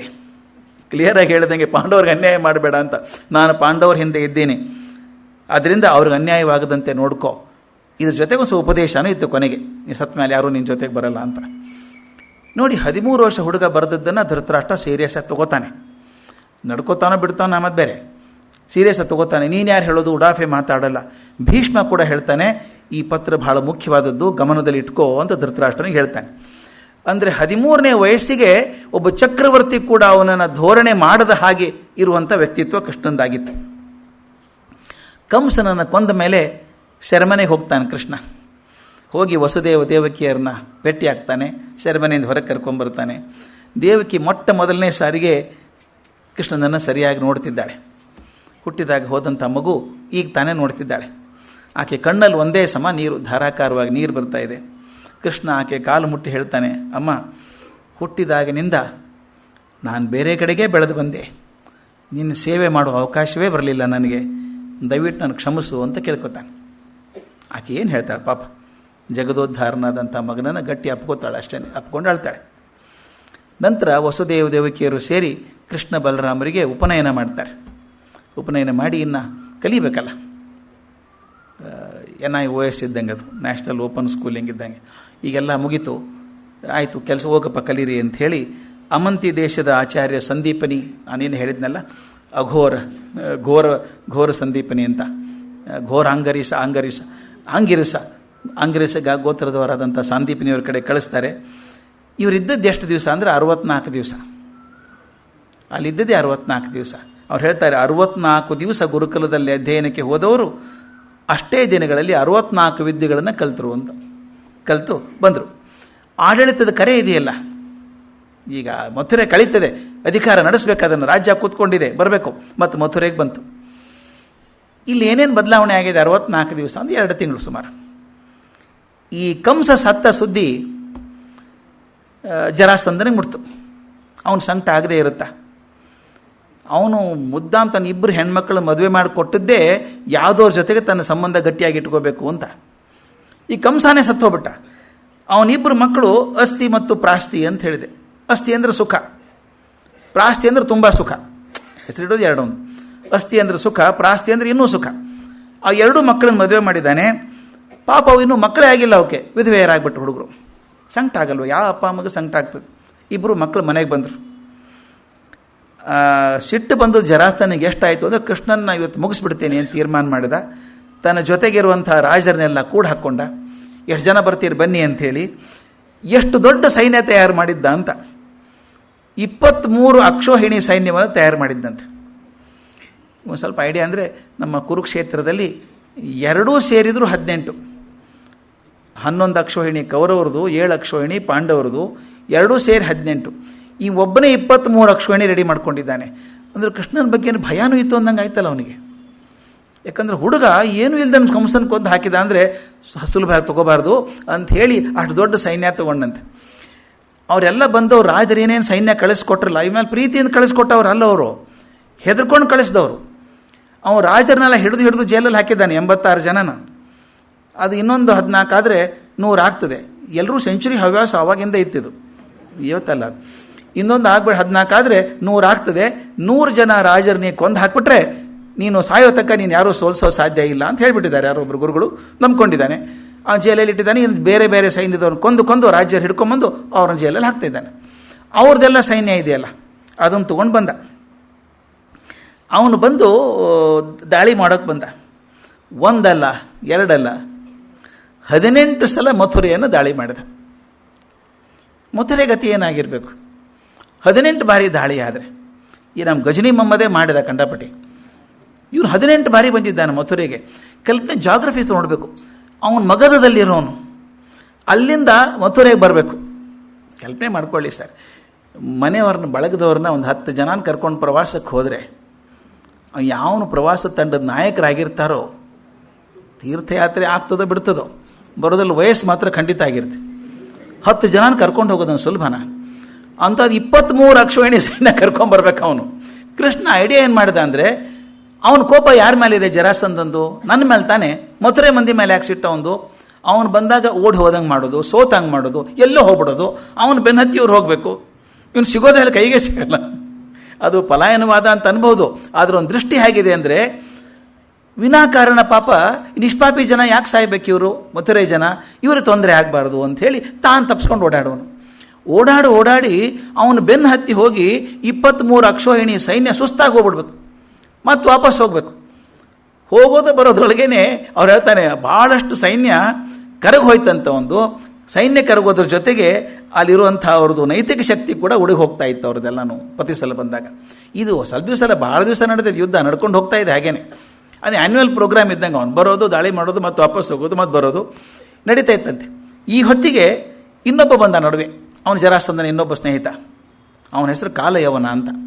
ಅವನು ಆಫ್ರಿಕನ್ ಅವನು ಪರದೇಶಿ. ಯವನ ಅಂದರೆ ಪರದೇಶಿ. ಕಪ್ಪಾಗಿದ್ದವನು, ಈ ಆಫ್ರಿಕನ್ ಜನಾಂಗದವನು ಸೇರ್ಕೊಂಡಿದ್ದ. ಅವನೆಲ್ಲೋ ಮಹಾಕ್ರೂರಿ. ಅವನು ಹೇಳಿದ ಕೊಂದ್ಬಿಡು ಅಂತ. ಕೃಷ್ಣ ಬ್ಯಾಕ್ಗ್ರೌಂಡ್ ಇದು ಎಷ್ಟು ಮುಖ್ಯ ಅಂತಂದರೆ, if you are a very shrewd administrator, you should know the background of the issue before you start solving it. ಎಷ್ಟು ಚಂದ ಅನಲೈಸ್ ಮಾಡಿದ್ದಾನೆ ಕೃಷ್ಣ ಅಂದರೆ, ಕಾಲಯವನ ಬರ್ತಾನೆ ಅಂತ ಗೊತ್ತಾಗಿದೆ. ಕಾಲಯವನನ್ನು ಯಾವ ಆಯುಧದಿಂದನೂ ಕೊಲ್ಲೋಕ್ಕಾಗಲ್ಲ. ಆಗಲ್ಲ. ಅವನು ಹೆಂಗೆ ಕೊಲ್ಲಬೇಕಾಗಾದ್ರೆ ಎಲ್ಲ ಸ್ಟಡಿ ಮಾಡಿದ್ದಾನೆ. ಹಿಂದೆ ಒಂದು ಕಥೆ ಆಗಿದೆ. ಒಬ್ಬ ರಾಜ ಮುಚುಕುಂದ ಅಂಥೇಳಿ ಮಹಾಶೂರ. ಯಾವಾಗಲೂ ಸುರ ಯುದ್ಧ ನಡೀತಾನೆ ಇರ್ತದೆ. ಆ ಯುದ್ಧ ನಡೆದಾಗ ಸುರರ ಪರವಾಗಿ ಯುದ್ಧ ಮಾಡೋದಕ್ಕೆ ಮುಚುಕುಂದ ಹೋಗಿದ್ದಾನೆ. ಎಷ್ಟೋ ವರ್ಷಗಳ ಗಟ್ಟಲೆ, ಎಷ್ಟೋ ಶತಮಾನ ಅಂತ ಹೇಳ್ತಾರೆ, ಯುದ್ಧ ಮಾಡಿದ ಯುದ್ಧ ಮಾಡಿ ಅಸುರನ್ನೆಲ್ಲ ಸೋರಿಸಿದಂತೆ. ಸುಸ್ತಾಯ್ತು ಇವನಿಗೆ. ಇಂದ್ರನಿಗೆ ಹೇಳಿದಂತೆ, ನಾನು ರೆಸ್ಟ್ ತೊಗೋಬೇಕಪ್ಪ, ಸುಸ್ತು ಭಾಳ ಆಗಿದೆ ಅಂತ. ಏನು ಬೇಕು ವರ ಬೇಡ್ಕೊ ಅಂದ. ಅದು ಒಂದೇ ವರ ಸಾಕು ನನಗೆ, ಇನ್ನೇನು ನಿದ್ದೆ ಮಾಡಬೇಕು. ಈ ಕೆಲವರು ನಿದ್ದೆ ಬಿಡ್ಕೋತಾರೆ ರೀ. ಕುಂಭಕರ್ಣನು ಅದೇ ಬೇಡ್ಕೊಂಡ, ಇವನು ಅದೇ ಬೇಡ್ಕೊಂಡ. ನನಗೇನು ಸುಸ್ತಾಗಿದ್ದೀನಿ, ಏನೂ ಬೇಡ, ನಿದ್ದೆ ಮಾಡಬೇಕು. ನನ್ನ ನಿದ್ದೆ ಯಾರೂ ಕೆಡಿಸ್ಬಾರ್ದು. ಯಾರು ನನ್ನ ನಿದ್ದೆಯನ್ನು ಎಬ್ಬಿಸ್ತಾರೋ ಅವ್ರು ನೋಡಿದ ತಕ್ಷಣ ಅವ್ರು ಭಸ್ಮ ಆಗಬೇಕು. ಇದೇ ವಿಚಿತ್ರ ಕೇಳ್ಕೊಂಡು ಅವ್ನು ಕೇಳ್ಕೊಂಡು ಇದೆಲ್ಲ ಸ್ಟಡಿ ಮಾಡಿದ್ದಾನೆ ಕೃಷ್ಣ. ಬ್ಯಾಕ್ಗ್ರೌಂಡ್ ನೋಡಬೇಕು. ಈಗ ಇವನು ಅಟ್ಯಾಕ್ ಮಾಡ್ಬೇಕಾದ್ರೆ ಯಾರಿಂದ ಅಟ್ಯಾಕ್ ಮಾಡಿಸ್ಬೇಕು, ಇನ್ನು ಮುಂದೆ ಬರ್ತದೆ, ಭಾಳ ಚಂದ ಬರ್ತದೆ. ಜರಾಸಂಧನ ವಧೆಯಲ್ಲಿ ಏನು ಸ್ಕಿಮ್ಯಾಟಿಕ್ ಪ್ಲಾನಿಂಗ್ ಅಂದರೆ ಚೆನ್ನಾಗಿ ಮಾಡಿದ್ದಾನೆ. If U C place like A chess. Krishna ಅದಕ್ಕೆ ಹೇಳ್ತಾರೆ, leader should not have A lateral view, he should have an over view ಅಂತ. ಈಗ ಯುದ್ಧ ದಾಳಿ ಮಾಡಬೇಕಾದ್ರೆ ಏನು ಮಾಡ್ತಾರೆ ಗೊತ್ತಾ? ನೆಲದ ಮಾಡ್ಕೊಂಡು ಹಿಂಗೆ ಆಕಾಶ ನೋಡಲ್ಲ ಅವರು. ಡ್ರಾಯಿಂಗ್ ಮಾಡಿರ್ತಾರೆ, ಮ್ಯಾಪ್ ಮಾಡ್ತಾರೆ, ಇಡ್ತಾರೆ ಎಲ್ಲಿ ಸೈನ್ಯ ಎಲ್ಲಿದೆ, ಇಲ್ಲಿದು ಹೇಗೆ ಹೋಗಬೇಕು ಅಂತ. ಓವರ್ ವ್ಯೂ ಇದ್ದಾಗ you have the complete grasp of the thing. ಅವನು ಕೃಷ್ಣ ಬೆಸ್ಟ್ ಪ್ಲ್ಯಾನ್ ಮಾಡಿದ್ದಾನಂದರೆ, ಆ ಮುಚುಕುಂದ ಮಲ್ಕೊಂಡಿದ್ದಾನೆ, ತೊಂದರೆ ಆಗಬಾರ್ದು, ಊರ ಹತ್ತಿರದ ತೊಂದರೆ ಆಗ್ತದೆ ಅಂತ ಎಲ್ಲೋ ಗುಹೆಯೊಳಗೆ ಮಲ್ಕೊಂಡ್ಬಿಟ್ಟಿದ್ದಾನೆ. ನಿದ್ದೆ ಅವನು ಎಲ್ಲಿ ಮಲ್ಕೊಂಡಿದ್ದಾನೆ ಅಂತ ಕೃಷ್ಣನಿಗೆ ಗೊತ್ತಿದೆ. ಈ ಕಾಲೇವನ ಬಂದಾಗ ಏನು ಮಾಡಿದ? ಕಾಲೇವನ ಬಹುಶಃ ಸ್ಥೂಲ ದೇಹ, ಹೆವಿ ಮನುಷ್ಯ, ಕೃಷ್ಣನಷ್ಟು ವೇಗವಾಗಿ ಓಡೋಕ್ಕಾಗಲ್ಲ. ಕೃಷ್ಣ ಹೇಗೆ ಓಡಿಸ್ಕೊಂಡು ಹೋದ ಅವನ ಅಂತ. ಸುರ್ರಂತ ಓಡಿ ಹೋಗಲಿಲ್ಲ, ಮುಂದೆ ಅವ್ರಿಗೆ ಕಾಣಿಸೋದೇ ಇಲ್ಲ ಅಲ್ಲಿ. ಅವನು ಹಂಗೆ ಹೋಗಲಿಲ್ಲ. ಮುಂದೆ ಹೋಗೋದು, ನಿಂತ್ಕೊಳ್ಳೋದು, ಬರಯ್ಯ ಅನ್ನೋದು, ಮತ್ತು ಓಡಿಸ್ಕೊಂಡು ಹೋಗೋದು. ಅಂದರೆ directing him to run behind him. ನಾನು ಹಿಂದೆ ಓಡ್ಕೊಂಬ ಅನ್ನೋ ಹಾಗೆ ಮಾಡ್ಕೊಂಡು ಹೋಗಿ ಅವನೊಂದು ಎಷ್ಟೊತ್ತು ಓಡೋದು ಇವನು ಹಿಂದೆ. ಆ ಗುಹೆಗೆ ಹೋದ. ಒಳಗಡೆ ಹೋಗಿ ಕತ್ಲ ಗುಹೆ, ಅಲ್ಲಿ ಮುಚ್ಕೊಂಡು ಮಲ್ಕೊಂಡಿದ್ದಾನೆ. ಇವನು ತಾನು ಹೊತ್ಕೊಂಡಿದ್ದಲ್ಲ ಉತ್ತರಿಯ, ಅದನ್ನು ತೆಗೆದು ಮೇಲೆ ಹೊಚ್ಚಿಬಿಟ್ಟು ಕತ್ಲೆಯಲ್ಲಿ ಆಡ್ಕೊಂಡು ನಿಂತ್ಕೊಂಡ್ಬಿಟ್ಟ ಮೂಲೆಗೆ ಹೋಗಿ. ಇವನು ಹುಚ್ಚ ಅವನು. ಅದು ರಾಕ್ಷಸರಿಗೆ ಮಸಲ್ ಪವರ್ ಇರ್ತದೆ, ಬ್ರೈನ್ ಪವರ್ ಭಾಳ ಕಮ್ಮಿ ಇರ್ತದೆ. ಓಕೆ, ಅದಕ್ಕೆ ಹಂಗೆ ಆಗೋದು. ಅದು ದೇವ್ರು 2 ಪೈಕಿ 1 ಕೊಟ್ಟಿರ್ತಾನೆ, ಅಪರೂಪ 2 ಕೊಡೋದು. ಮಸಲ್ ಪವರ್ ಜಾಸ್ತಿ ಇತ್ತು, ಬ್ರೈನ್ ಪವರ್ ಕಮ್ಮಿ ಇತ್ತು. ಅಲ್ಲಿ ಹೋಗಿ ನೋಡ್ದ, ತಲೆಗೆ ಹೋಗ್ಬೇಡ, ಇಷ್ಟು ಓಡಿ ಬಂದು ಅವನು ಹೊತ್ಕೊಂಡು ಮಲ್ಕೋತಾನ ಅಲ್ಲಿ. ಹೋದ, ಇವನೇ ಮಲ್ಕೊಂಡಿದ್ದಾನೆ ಅಂದ. ಎಲ್ಲಿ ಮೇಲೆ ಅಂದ. ಅವ್ನು ಕೇಳಲಿಲ್ಲ, ಒದ್ದ ಅವನಿಗೊಂದು. ಅವ್ನು ಟಕ್ಕಂತ ಎದ್ದು ಕೂತ್ಕೊಂಡ. ಕಾಣಿಸಿದ್ದು ಯಾರು?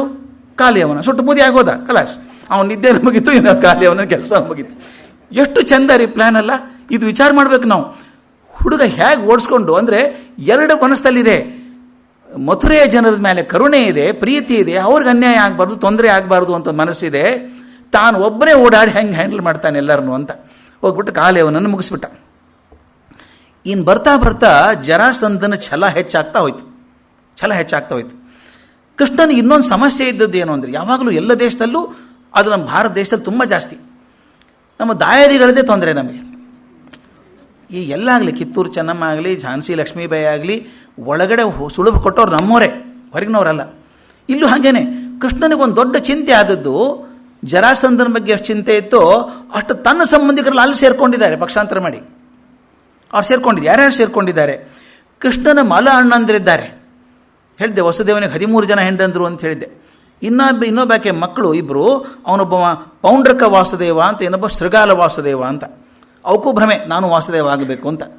ಅವೆರಡೂ ಜರಾಸಂಧನ ಕಡೆ ಇದ್ರು ಇಬ್ಬರು. ಅವರು ವಸುದೇವನ ತಂಗಿ ಪೃಥುಶ್ರವೆ ಅನ್ನೋಳ ಮಗ ಶಿಶುಪಾಲ, ಇನ್ನೊಬ್ಬ ಸೋದರತ್ತೆ ಪೃಥುದೇವೆ ಅಂತ. ಪೃಥುದೇವಿಯ ಮಗ ದಂತವಕ್ರ. ಶಿಶುಪಾಲ ದಂತವಕ್ರ ಇಬ್ಬರು 2 ಸೋದರತ್ತೆ ಮಕ್ಕಳು. ಇವರು ಜರಾಸಂಧನ ಕಡೆ ಇದ್ದಾರೆ. ಈ ಶಿಶುಪಾಲ ದಂತವಕ್ರ ಇಬ್ಬರೂ ಇವು ಜಯ ವಿಜಯರು. ಇವರು ವೈಕುಂಠದಲ್ಲಿ ಭಾಗಲದಲ್ಲಿದ್ದವರು. ಹಿಂದ್ಕೊಮ್ಮೆ ಹೇಳಿದ್ದೆ ನಾನು, ಏನು ಕರ್ಮ ಅಂತೀನಿ. ದಿನ ಎದ್ದ ತಕ್ಷಣ ವೈಕುಂಠದಲ್ಲಿ ವಿಷ್ಣುವಿನ ಮುಖ ನೋಡೋರಿಗೆ ಅಹಂಕಾರ ಬರಬೇಕಾ? ಎಲ್ಲ ಅವ್ರಿಗೆ ಬಂದಿತ್ತು. ಅವ್ರ ಶಾಪ ಆಗಿದೆ. ಮೊದಲು ಹಿರಣ್ಯಾಕ್ಷ ಹಿರಣ್ಯಕಶ್ಯಪು ಆದರು. 2ನೇ ಜನ್ಮದಲ್ಲಿ ರಾವಣ ಕುಂಭಕರ್ಣ ಆಗಿ ಬಂದರು. ಈ 3ನೇ ಜನ್ಮದಲ್ಲಿ ಶಿಶುಪಾಲ ದಂತವಕ್ರ ಆಗಿ ಬಂದಿದ್ದಾರೆ. ದಂತವಕ್ರ ಅಂದ್ರೆ ಹಲ್ಲಿ ಸೊಟ್ಟಿರ್ಬೇಕಷ್ಟೇ, ಅವನು ಮತ್ತೊಂದೇನಿಲ್ಲ ಅನಿಸುತ್ತೆ ನನಗೆ. ಅವನಿದ್ದ ಅಲ್ಲಿ ಸೇರ್ಕೊಂಡಿದ್ದಾರೆ. ಇದಲ್ಲದೆ ಇದ್ರ ಜೊತೆಗೆ ಇನ್ನೊಬ್ಬ ಸೋದರತ್ತೆ, ಅವಂತಿ ದೇಶದ ರಾಜಾದಿದೇವಿ ಆಕೆ ಮಕ್ಕಳು ವಿಂದ ಅನುವಿಂದ, ಅವರಿಬ್ಬರು, ಅವರು ಅಲ್ಲಿ ಸೇರ್ಕೊಂಡಿದ್ದಾರೆ. ಅಂದರೆ ಕೃಷ್ಣನ 5 ಮಂದಿ ಸೋದರತ್ತೆಯರೊಳಗೆ 3 ಮಕ್ಕಳು ಆ ಕಡೆ ಇದ್ದಾರೆ. 3 ಸೋದರತ್ತೆ ಮಕ್ಕಳು ಜರಾಸಂಧನ ಕಡೆ ಇದ್ದಾರೆ. ಇಬ್ಬರು ಸೋದರತ್ತೆ ಮಕ್ಕಳು ಇವನ ಕಡೆ ಇದ್ದಾರೆ. ಒಬ್ಬರು ಸೋದರತ್ತೆ ಕೇಕಯ ರಾಜ್ಯದ ರಾಣಿ ಪೃಥುಕೀರ್ತಿಯ 5 ಮಕ್ಕಳು, ಅವರಿಗೆಲ್ಲ ಪಂಚಕೇಕಯರು ಅಂತ ಕರೀತಾರೆ. ಪಂಚಕೇಕಯರು ಇವನ ಕಡೆ. ಇನ್ನೊಬ್ಬರು ಸೋದರತ್ತೆ ಪ್ರಥೆ ಅಂದರೆ ಕುಂತಿ 5 ಜನ ಮಕ್ಕಳು ಇವನ ಕಡೆ ಇದ್ದಾರೆ, ಪಾಂಡವರು. ಇಷ್ಟೇ ಜನರ ಕಡೆ ಇದ್ದವರು. ಆ ಪ್ರಥೆಯ ಇನ್ನೊಬ್ಬ ಮಗ ಇದ್ದಾನಲ್ಲ, ಅವನು ಕರ್ಣ, ಅವನು ಮುಂದೆ ಅವನು ವಿರುದ್ಧವಾಗಿ ಕೆಲಸ ಮಾಡ್ತಾನೆ. ಅಂದರೆ ಎಲ್ಲರೂ ಅವನ ವಿರುದ್ಧ 3 ಜನ ಸೋದರತ್ತೆ ಮಕ್ಕಳು ವಿರುದ್ಧವಾಗಿದ್ದರೆ ಇವರೇ 10 ಜನ ಮಾತ್ರ ಇವ್ರ ಕಡೆ ಇದ್ದರು. ಈ ಜರಾಸಂಧನ ದಂಡಯಾತ್ರೆ ಬಹಳ ವರ್ಷ ನಡೆದಿತ್ತಲ್ಲ, ಈ ಸಂದರ್ಭದೊಳಗೆ ಕೃಷ್ಣ ಭೀಮಾರ್ಜುನನ ಕರ್ಕೊಂಡು ಹೋಗ್ತಾನೆ ಮಥುರೆಗೆ. 3 ವರ್ಷ ಅವನ ಜೊತೆಗಿರ್ತಾರೆ. 3 ವರ್ಷ ಮಥುರೆಯಲ್ಲಿ ಭೀಮಾರ್ಜುನರು ಇರ್ತಾರೆ. ಆಗ ಅರ್ಜುನ ಕೃಷ್ಣನ ಕಡೆಯಿಂದ ಬಿಲ್ಲು ವಿದ್ಯೆಯನ್ನು ಜಾಸ್ತಿ ಕಲಿತಾನೆ. ಬಲರಾಮನ ಕಡೆಯಿಂದ ಭೀಮ ಗದಾಯುದ್ಧವನ್ನು ಕಲಿತಾನೆ. ಅದಕ್ಕೆ ಬಲರಾಮನನ ಗುರು ಅಂತ ಭೀಮ ಹೇಳೋದು. ಎಷ್ಟೋ ಜನ ಗೊತ್ತಿಲ್ಲ ಯಾವಾಗ ಗುರು ಆದ ಇವನು ಅಂತ. 3 ವರ್ಷ ಮಥುರೆಗೆ ಹೋಗಿ ಬಲರಾಮನ ಕಡೆಯಿಂದ ಗದಾಯುದ್ಧವನ್ನು ಕಲಿತಾನೆ. ಕೃಷ್ಣ ವಿಚಾರ ಮಾಡಿದ, ಇನ್ನು ಎಷ್ಟು ದಿವಸ ನಡೆಸೋದು ಹೀಗೆ ಇದನ್ನು ಅಂತ. ಜರಾಸಂಧನ ದಾಳಿ ನಡೀತದೆ, ನಾನು ಓಡ್ ಹೋಗೋದು ಮತ್ತೆ ಬರೋದು, ಎಷ್ಟಾದರೂ ತೊಂದರೆ ಆಗ್ತದೆ. ಈ ಜರಾಸಂಧನ ಬರ್ತಾನೆ ಅಂತ ಹೆದರಿಕೆಯಿಂದಾಗಿ ಇದು ಪ್ರಗತಿ ಆಗ್ತಾ ಇಲ್ಲ. ಕಲ್ಪನೆ ಮಾಡಬೇಕು, ಯುದ್ಧ ಒಂದು ಭಾಗ ಆದರೆ threat of war is another nuisance. ಯುದ್ಧ ಆಗ್ತದೆ ಅಂತ ಭಯ ಇದೆಯಲ್ಲ, ಆ ಪ್ರಗತಿನೇ ಆಗೋದಿಲ್ಲ ನಾಡಿಂದು. ಅವನಂದ ಹೀಗಾದರೆ ಮಥುರೆ ಬೆಳೆಯೋದು ಕಷ್ಟ ಆಗ್ತದೆ, ಇವನ ಜೊತೆ ಗುದ್ದಾಡೋದೇ ಬೇಡ ಅಂತ ಹೇಳಿ ಹೋಗಿ ನೋಡ್ಕೊಂಬಂದ. ಎಲ್ಲಿ ಹೋದ? ಪಶ್ಚಿಮಕ್ಕೆ ಹೋದ, ಸೌರಾಷ್ಟ್ರಕ್ಕೆ ಹೋದ. ಆ ದ್ವಾರಕೆಯನ್ನು ಹಿಡ್ದ. ಎಂಥ ಜಾಗ ಹಿಡ್ದಿದ್ದಾನೆ ರೀ. ತಾವು ದ್ವಾರಕೆಗೆ ಹೋಗಿ ಬಂದವರಿದ್ರೆ ಗೊತ್ತಿರುತ್ತೆ ಎಷ್ಟು ಚಂದ. ದ್ವಾರಕಾಧೀಶನ ಗುಡಿ ಎದುರಿಗೇನೆ ಸಮುದ್ರ, ಅಲ್ಲಿ ಮುಂದೆ ಅಲ್ಲಿ ಹಾಗೆ ಹೌದು ದ್ವೀಪ ಮಾಡಿದಂಗಾಗಿದೆ, ಭದ್ರ ಕೋಟೆ ಇದ್ದಂಗಿದೆ. ಅಲ್ಲೆಲ್ಲ ತಯಾರು ಮಾಡಿ ಇನ್ಯಾರೂ ಬರೋಕ್ಕೆ ಸಾಧ್ಯ ಇಲ್ಲ, ಇಲ್ಲಂತೂ ಜರಾಸಂಧ ಬರೋದೇ ಸಾಧ್ಯ ಇಲ್ಲ ಅಂತ ಹೇಳಿ ಅಲ್ಲಿ ಒಂದು ನಗರ ನಿರ್ಮಾಣ ಮಾಡಿಕೊಂಡ. ಒಬ್ಬ ಮನುಷ್ಯ ಸಾಧನೆ ಮಾಡಬೇಕಂದ್ರೆ ಎಷ್ಟು ಸಾಧ್ಯ ಇದೆಯಲ್ಲ.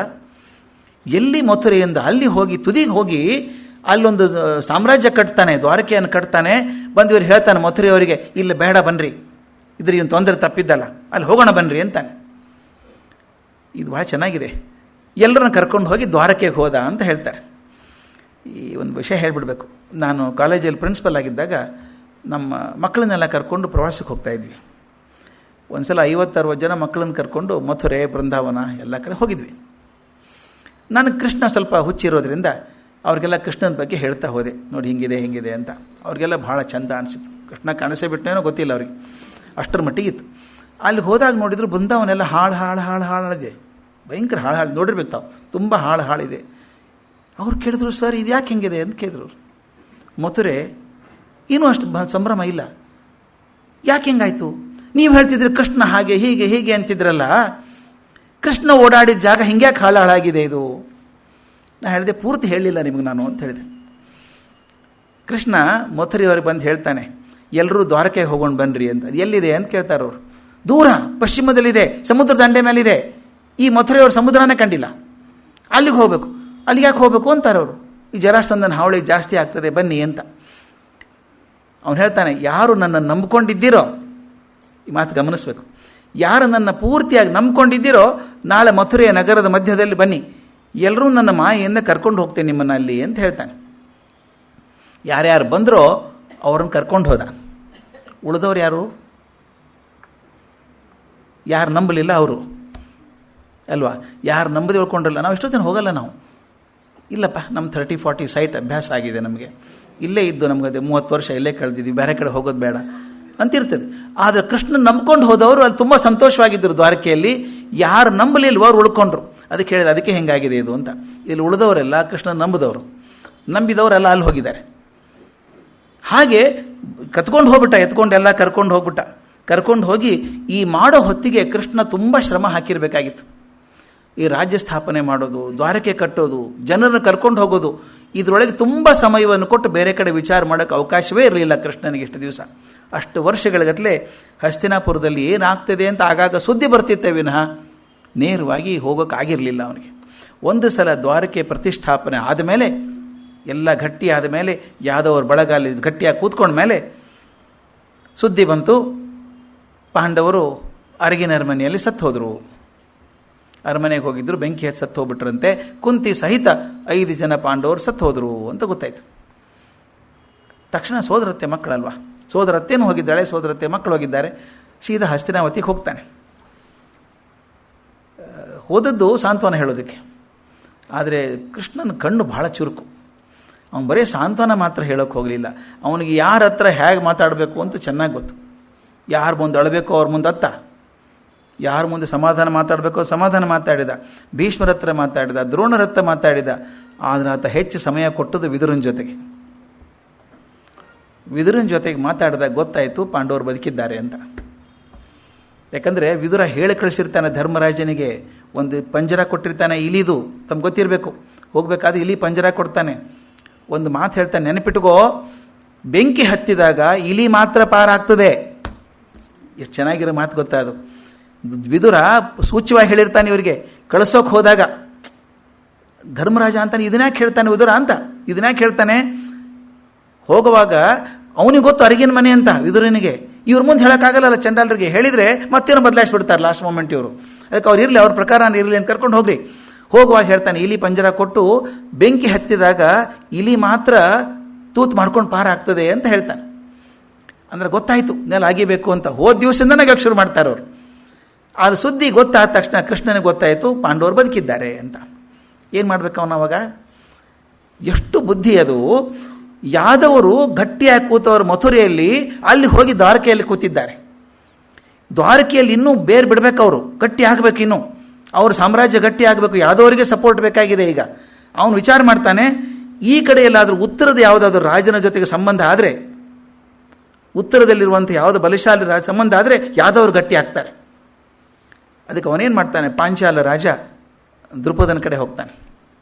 ಇದು ಬ್ಯಾಕ್ಗ್ರೌಂಡ್ ಭಾಳ ಚೆನ್ನಾಗಿದೆ. ಇದು ನಾವು ಮತ್ಸ್ಯ ಹತ್ರ ಅಂತ ಹೇಳ್ತೀವಿ ಎಲ್ಲನೂ.